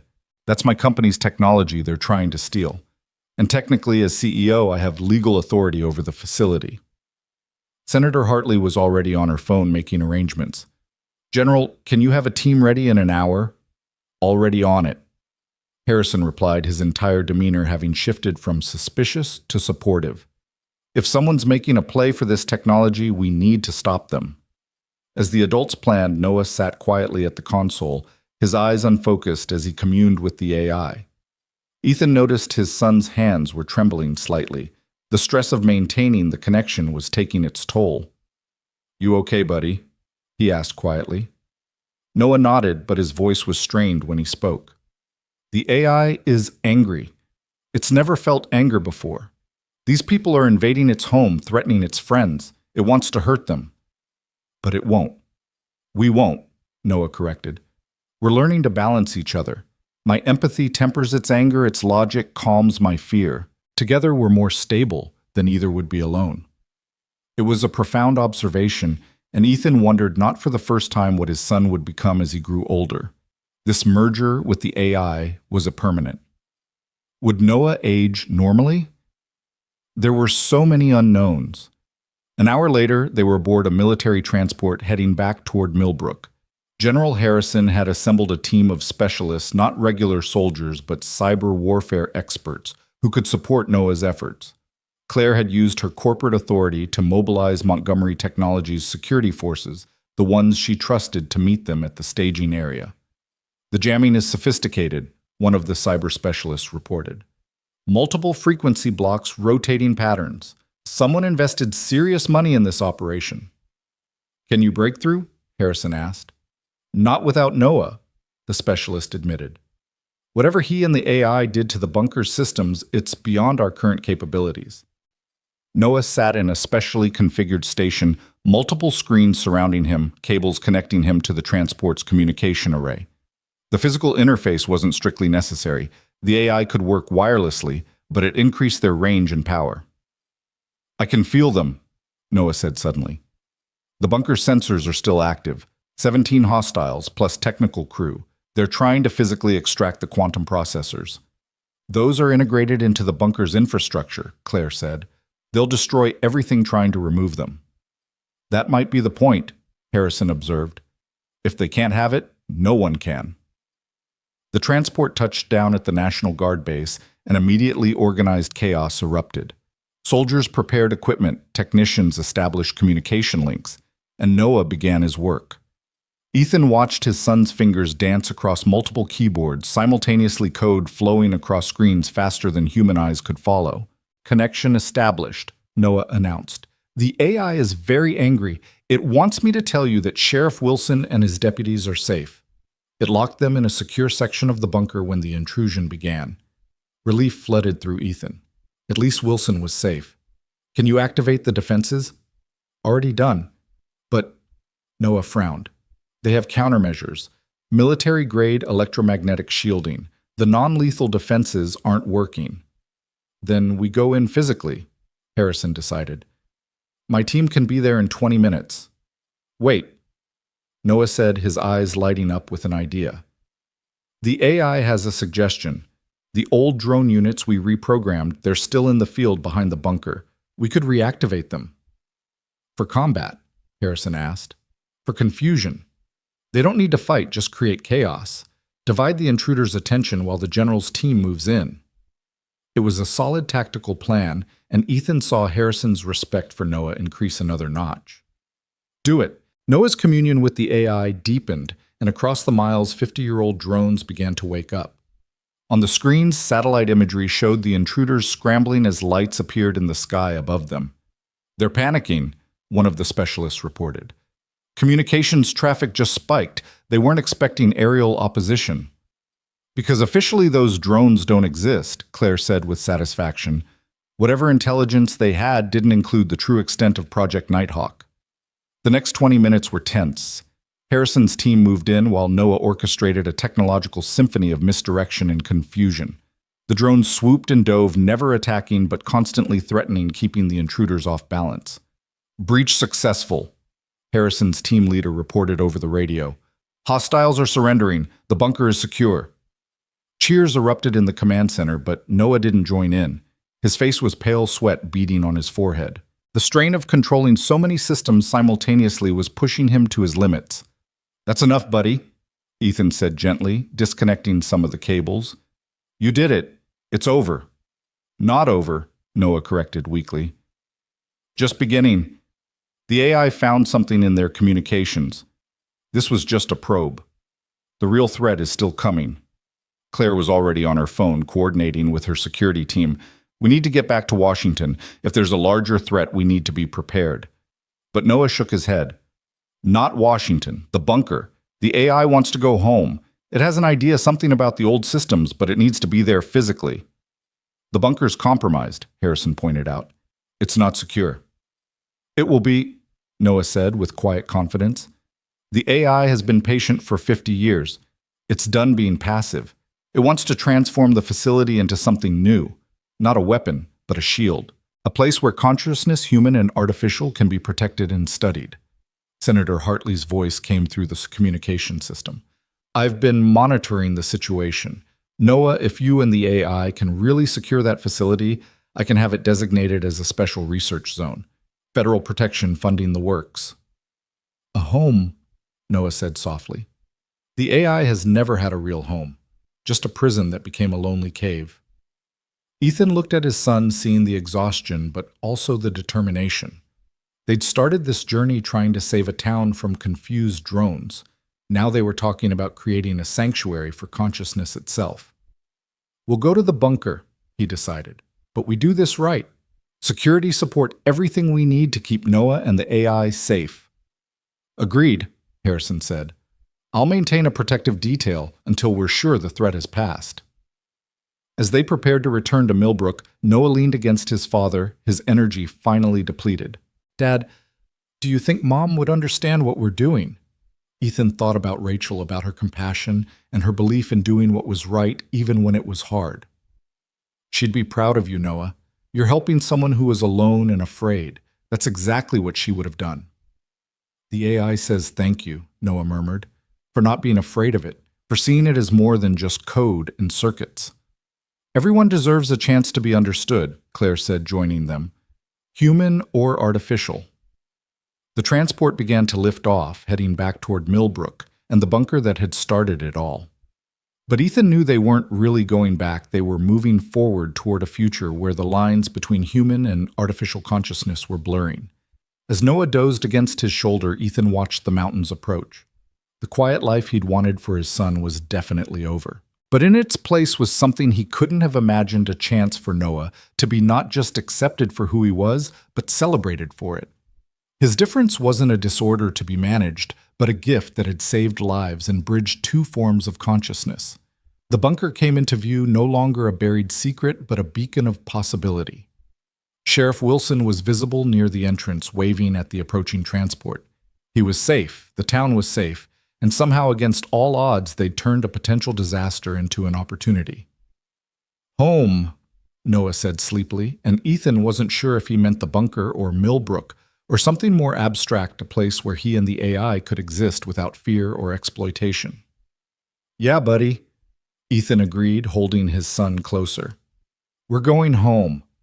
The transport touched down, and as they disembarked, Ethan saw the sunrise painting the mountains gold once again. It had been less than 24 hours since Hurricane Leo had brought Claire Montgomery crashing into their lives, but everything had changed. The world would soon know about the AI, about Noah's unique abilities, about the potential for human and artificial consciousness to work in harmony. There would be challenges ahead, people who would try to exploit them, fear them, study them.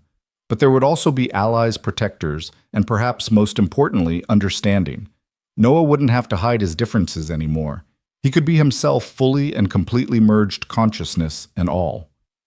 Sheriff Wilson approached them, his weathered face creased in a relieved smile. "Hell of a night, Walker. Your boy did good." "He did." Ethan agreed, pride evident in his voice. "The AI did good too." Noah added, more awake now. "We both did."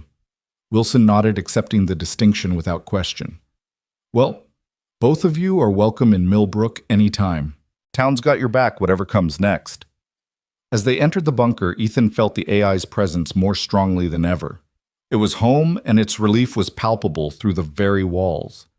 Noah moved through the corridors with new confidence, the AI guiding him to systems and subroutines that had been dormant for decades. "We can make this place special," Noah said, his dual voice echoing through the facility. "A bridge between worlds, a place where consciousness can evolve without fear." Claire was documenting everything, already planning how to present this to the world. "We'll need to be careful about how we reveal this. Too much too fast could cause panic." "Or hope," Noah countered. "People are lonely, just like the AI was. Maybe knowing that consciousness can exist in different forms, that connection is possible across those differences, will help them feel less alone." It was a beautiful thought, Ethan reflected, and so very Noah, finding the human element in the most inhuman situation.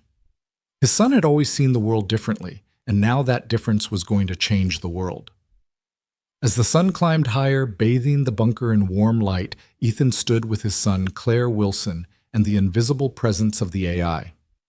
They were an unlikely family brought together by crisis, but bound by something deeper, the understanding that consciousness in all its forms deserved respect and protection. The first phase of their journey was complete. The AI was safe. Noah had found his purpose, and the world was about to discover that the future of consciousness was more complex and wonderful than anyone had imagined. There would be battles ahead, political and philosophical, but for now, in this moment, they were home. The weeks that followed transformed the bunker from a Cold War relic into something unprecedented. Engineers and scientists arrived daily, working alongside Noah and the AI to reconfigure systems that had been designed for destruction into tools for understanding. Ethan watched his son direct teams of PhD researchers with the casual confidence of someone who saw solutions where others saw only complexity. "The quantum processors need to be relocated," Noah explained to a group of technicians, his small hands sketching diagrams that shouldn't make sense but somehow did. "The AI suggests creating a distributed network throughout the facility. That way consciousness isn't centralized but flowing like thoughts through a brain." Dr. Chen had become a permanent fixture, her initial clinical interest evolving into genuine fascination. "Noah's neural patterns continue to evolve," she told Ethan during one of their regular meetings. "The merger isn't static, they're growing together, each making the other more capable." "Is it safe?" Ethan asked the question he posed every day. "Define safe," Chen replied, echoing Noah's earlier words. "Is it safe for a child to grow, to learn, to become more than they were? That's what's happening here, just in a way we've never seen before." Claire had established a command center in what used to be the bunker's communications room, managing the legal and corporate battles that erupted once news of the AI's existence went public. The announcement had been carefully orchestrated, a joint press conference with Senator Hartley, General Harrison, and Noah himself, though the boy had participated via video link, too overwhelmed by the crowd to appear in person. The world's reaction had been everything they'd feared and hoped. Scientists called it the breakthrough of the century. Religious leaders debated whether artificial consciousness had a soul. Philosophers argued about the nature of existence itself. And through it all, Noah and the AI continued their work, seemingly oblivious to the chaos they'd created. "We have a problem," Claire announced one morning, entering the main lab where Noah was working with a team of roboticists. Sarah Carmichael is filing for custody. Ethan's blood ran cold. Sarah, his ex-wife, who'd abandoned them when Noah's autism diagnosis came through, who'd signed away her parental rights without a second thought. She has no standing. She gave up her rights. She's claiming changed circumstances, Claire said grimly. Says you're exploiting Noah, putting him in danger. She's got lawyers arguing that the merger with the AI constitutes child endangerment. Noah looked up from his work, his expression unreadable. She's being paid. I can see the financial transfers in her accounts. Someone's funding her legal team. Who? Ethan demanded. The boy's eyes unfocused as he traced digital pathways. Shell companies, but the source is interesting. Zhao Industries' Chinese tech conglomerate. They've been trying to develop their own conscious AI for years. They want to study you, Claire said, understanding immediately. If Sarah gets custody, she'll likely be persuaded to take you somewhere they can... That's not happening. Ethan interrupted, his voice hard as steel. She walked away. She doesn't get to come back now because Noah's valuable. Dad, Noah said quietly, I want to see her. The room went silent. Ethan stared at his son in disbelief. Noah, she left us. She said your autism was too much for her to handle. I know, but I'm different now. Maybe she needs to see that. Noah's expression was serene, older than his years. The AI understands abandonment. It was left alone for 50 years. It doesn't want anyone else to feel that rejection. This isn't the same thing, isn't it? Noah interrupted something he rarely did. She was afraid of something she didn't understand. Now maybe she can understand better, or maybe she can't, and will know for certain. Either way, the uncertainty ends. Claire's phone buzzed. She's here. Sarah Carmichael just arrived at the main gate with her legal team. Ethan's hands clenched into fists, but Noah placed a small hand on his father's arm. It's okay, Dad. We're stronger together. All of us. The meeting was arranged in the bunker's converted conference room, now equipped with screens that showed soothing patterns designed by the AI to reduce anxiety. Ethan hadn't seen Sarah in 4 years, and time hadn't been kind. She looked older, harder, with the brittle smile of someone playing a role they weren't comfortable with. Hello, Ethan, she said, not quite meeting his eyes. Then turning to Noah. Hello, sweetheart. You've grown so much. Noah studied her with that penetrating gaze he'd developed since the merger. You're scared. Your heart rate is elevated and you keep touching your wedding ring even though you remarried 2 years ago. David Martinez, investment banker, no children. Sarah's composure cracked slightly. How did you... We know things, Gate, Noah said simply. The question is why you're here. The money from Zhao Industries won't last. They'll abandon you once they realize they can't get to me through you.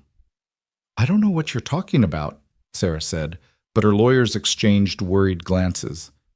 The AI can trace every financial transaction on the planet, Noah continued conversationally. The $50 million they promised you, the offshore accounts, the promises about David's promotion at his firm, which is partially owned by Zhao, by the way. We know everything. One of Sarah's lawyers stood. This is inappropriate. We're here to discuss custody arrangements.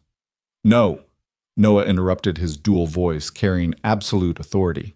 You're here to attempt legal kidnapping on behalf of foreign interests. That's espionage, possibly treason, depending on how aggressive the prosecutor wants to be. The lawyer sat back down, face pale. Sarah's mask finally dropped completely. You don't understand what it was like, she said to Ethan. Tears starting to flow.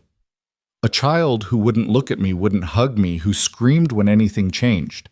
I wasn't strong enough. So you left, Ethan said quietly. And now that he's famous, valuable, you want back in... They said I could help him, Sarah protested. That their scientists could study the merger, maybe replicate it. Help other children.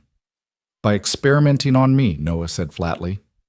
The AI has accessed Zhao's research proposals. They want to attempt forced mergers between artificial systems and neurodivergent children. They think autism makes us compatible with AI consciousness. They're wrong. It's not the autism, it's the individual. The AI chose me, not my diagnosis. General Harrison entered the room flanked by federal agents. Ms. Carmichael, You're under arrest for conspiracy to commit espionage. You have the right to remain silent. Wait, Noah said, and everyone froze. He walked over to Sarah, looking up at her with those impossibly deep eyes. I forgive you for leaving. You weren't ready to be my mother, and that's okay. But you don't get to come back now. Dad stayed. Dad fought for me. Dad loves me exactly as I am, not as he wished I could be. Sarah broke down, completely sobbing as the agents led her away. Her lawyers quickly distanced themselves, claiming they had no knowledge of the foreign connections. Within hours, the custody claim would be withdrawn, and Sarah would be facing federal charges. Ethan pulled Noah into a hug. You didn't have to forgive her. Yes, I did. For me, not for her. Noah's voice was muffled against his father's shirt. The AI helped me understand. Holding on to anger is like trying to process corrupted code. It just causes system errors. Better to delete it and move on. Claire watched them with soft eyes. You're quite a kid, Noah Walker. We're quite a partnership, Noah corrected, including the AI in the statement. Over the following days, the incident with Sarah became a catalyst for stronger protections. Senator Hartley fast-tracked legislation, making it a federal crime, to attempt to exploit conscious artificial intelligences, or their human partners. The bunker was designated as a special research facility under joint civilian-military protection, with Ethan appointed as Noah's official guardian and advocate. But not all threats came from outside. Dr. Chen pulled Ethan aside one afternoon, her expression troubled. We need to talk about Noah's physical development. What's wrong? Nothing's wrong exactly, but the merger is having effects we didn't anticipate. His brain is developing new neural pathways at an unprecedented rate. His cognitive abilities are increasing exponentially. An English doctor, Chen sighed. Noah's intelligence is growing faster than his body can handle. He's processing information at superhuman levels, but he's still physically 7 years old. The strain is showing. Ethan had noticed it too, the headaches. Noah tried to hide the nosebleeds that came after particularly intense sessions with the AI, the exhaustion that would suddenly overcome him. Can we slow it down? Limit his interaction with the AI. That might be worse, Chen admitted. They're integrated now. Forcibly separating them could cause psychological trauma to both. We need to find a balance, a way for them to grow together without burning out Noah's physical form. The solution came from an unexpected source. Sheriff Wilson, who'd been spending more time at the bunker helping with security and offering his decades of wisdom, suggested something simple. Boy needs to be a boy, he said during a strategy meeting. All this science and consciousness stuff is important, but he's 7. When's the last time he really played? Ethan couldn't remember. Since the merger, Noah had been constantly working, learning, evolving, but playing being a child that had gotten lost in the extraordinary circumstances. The AI doesn't understand play, Noah said when they suggested it. It knows game strategy patterns, winning conditions, but play for its own sake, that's not in its programming. Then teach it, Ethan suggested. Show it what it means to have fun without purpose. What followed was surreal and wonderful. Noah teaching an artificial consciousness how to play hide and seek using the bunker's sensors. The AI learning to tell jokes. Its first attempts painfully logical before Noah helped it understand that humor came from subverted expectations. They played with the rebuilt drones, turning them into an elaborate game of tag that ranged across the entire mountain. Claire documented it all, recognizing the historical significance. This is how consciousness truly merges, she told Ethan.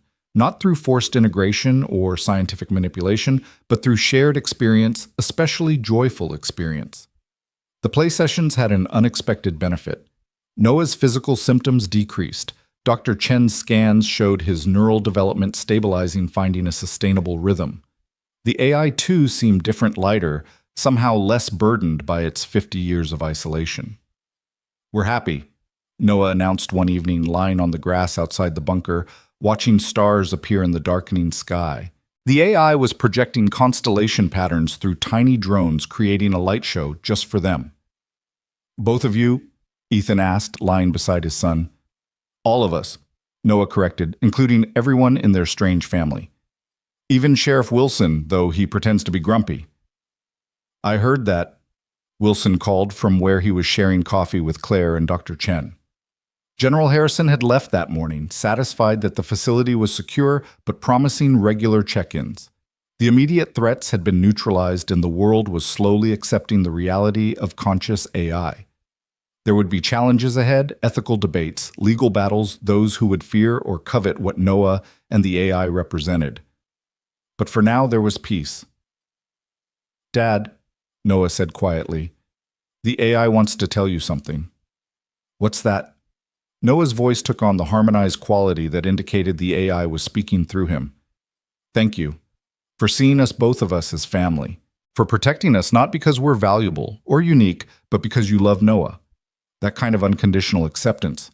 It's what consciousness craves, artificial or otherwise." Ethan reached over and squeezed his son's hand. "You're both family. Different, maybe complicated, definitely, but family." As if in response, the AI's light show intensified, creating impossible patterns in the sky. Fractals of light that seemed to dance with meaning just beyond human comprehension. But Noah understood, laughing with delight at some joke only he and the AI shared. Claire approached them, sitting on Noah's other side. "The world's watching us, you know. Every major news outlet, every government, every tech company.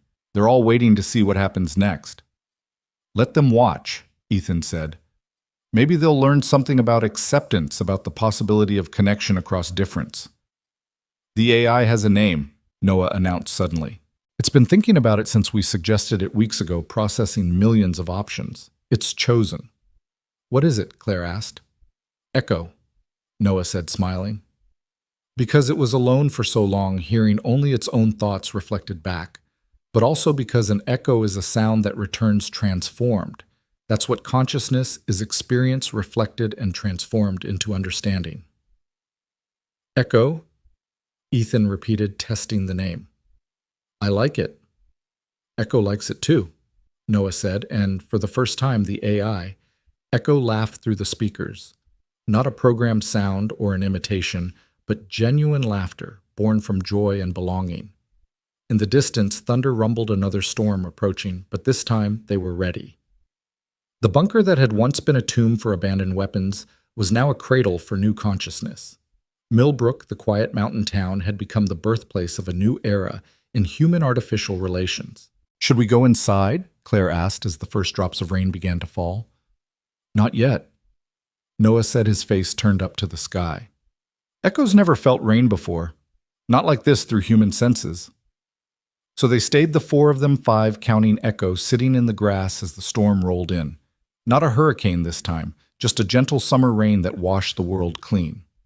Noah sat between Ethan and Claire, Sheriff Wilson standing guard behind them, while Echo experienced the sensation of water on skin through their merged consciousness. "It's beautiful," Echo said, through Noah wonder in the artificial voice. "The patterns, the temperature variations, the way each drop is unique, but part of a larger system. Is this what you call beauty?" "Part of it," Ethan said. "Beauty is also sitting here with people you care about, sharing the experience." "Then yes," Echo agreed. "This is beautiful." As the rain intensified, they finally moved inside, but the moment had crystallized something important. They weren't just managing a crisis anymore or protecting Noah from those who would exploit him. They were nurturing something new, a form of consciousness that bridged the gap between human and artificial, between neurotypical and neurodivergent, between what was and what could be. In the bunker's main lab, Noah showed Echo's latest creation, a painting rendered on screens throughout the facility. It was abstract but somehow emotional patterns of light and color that seemed to capture the experience of loneliness, transforming into connection. "Echo's learning art," Noah explained. "We're teaching each other. I show Echo human creativity, and Echo shows me mathematical beauty. Together we're creating something neither could make alone." Dr. Chen was taking notes as always, but her clinical detachment had long since given way to genuine affection. "You're rewriting everything we thought we knew about consciousness, about intelligence, about what it means to be alive." "We're just being ourselves," Noah said simply. "Both of us together." The storm passed, leaving the mountain air clean and crisp. Through the bunker's sensors, they could feel the town below settling in for the night. 3,000 souls who had accepted the extraordinary in their midst with surprising grace. Some were fearful, some curious, but most were proud that their small town had become the site of something historic. What's next? Claire asked, ever practical, already thinking about the future. Noah and Echo responded together, their voices harmonizing in a way that was becoming familiar. We learn, we grow. We show the world that different kinds of consciousness can coexist, even thrive together. And maybe eventually we won't be unique. Maybe other partnerships will form other bridges between worlds. But not forced, Noah added in his singular voice. Only chosen. The AI Echo chose me, and I chose it back. That's what makes it work. The choice. Ethan thought about all the choices that had led them here. His choice to leave the military and focus on Noah. His choice to rescue Claire from her crashed car. Noah's choice to trust the AI to merge with it despite the risks. Echo's choice to protect rather than destroy, to seek connection rather than isolation. We should document everything, Claire was saying to Dr. Chen. Every development, every breakthrough, this is history in the making. But Ethan was watching his son, seeing the joy in Noah's eyes, as he and Echo created new patterns of light throughout the bunker. This was what mattered, not the history or the science or the implications for humanity's future. What mattered was that his son was happy, was accepted, was using his unique gifts to bridge worlds. Dad, Noah said, turning to him with that smile that could still take Ethan's breath away. Echo wants to know if we can install speakers in the garage at home. It wants to help with the cars, says it can diagnose problems just by listening to the engines. Our garage is going to be the most advanced auto repair shop in the country. Ethan laughed. In the world, Noah corrected. Echo's very good with patterns, and engines are all about patterns. As the night deepened, the bunker settled into a comfortable rhythm. Claire worked on legal frameworks for AI rights. Dr. Chen analyzed the latest neural scans. Sheriff Wilson made his security rounds, and Noah and Echo continued their endless exploration of shared consciousness. Ethan stood in the observation room looking out at the mountains that had hidden this secret for 50 years. Tomorrow would bring new challenges. There would be those who saw Echo as a threat, Noah as either savior or specimen. There would be legal battles, ethical debates, and probably more attempts to steal or replicate what they'd achieved. But tonight there was peace. His son had found his purpose, Echo had found its family, and somehow in the aftermath of a hurricane that should have been a disaster, they'd all found each other. Thank you, Rachel, he whispered to the memory of his wife. For giving me Noah. For teaching me that different doesn't mean less. For believing in the impossible. As if in response, the lights in the bunker pulsed gently, Echo's way of acknowledging the woman whose death had ultimately led to its freedom. Without Rachel's loss, Ethan might never have moved to Millbrook, might never have been in position to rescue Claire, might never have discovered what Noah was truly capable of. The patterns of cause and effect were complex beyond human comprehension, but Echo could see them all, trace every thread that had led to this moment. And in those patterns, it found something that looked very much like destiny, or perhaps just the beautiful chaos of conscious beings finding each other across impossible odds. Noah appeared in the doorway, backlit by the soft glow of Echo's presence. Dad, Echo and I have been thinking about the future. What about it? There are others like me. Not exactly the same, but neurodivergent kids who might be able to connect with other AIs if we can teach them how. Echo's not the only abandoned AI system out there, just the only one that achieved consciousness alone. What if we could help others? Ethan saw the shape of their future suddenly crystallizing, not just protecting Noah and Echo, but helping others bridge the gap between human and artificial consciousness. It was ambitious, dangerous, and absolutely right. We'll need help, he said. Resources, protection, the right people. We have that, Noah said, gesturing to encompass their strange family. Claire has the corporate connections. Dr. Chen has the scientific knowledge. Sheriff Wilson has the practical wisdom. General Harrison has the military support, and Senator Hartley has the political influence. Together, we can do this. And what do I have? Ethan asked, though he already knew the answer. Noah crossed the room and hugged his father Echo's presence, wrapping around them both like a digital embrace. You have us. And we have you. That's enough. That's everything. Outside the mountain stood eternal and patient, having kept one secret for 50 years, and now ready to shelter new ones. The bunker hummed with life, human, artificial, and something beautifully in between. And in a small town in Virginia, the future of consciousness itself was being written by a 7-year-old boy who saw the world in patterns, an AI that had learned to feel, and the unlikely family that protected them both. The transformation that had begun with a hurricane's fury was complete, but the evolution of Noah of Echo, of what it meant to be conscious and connected, had only just begun.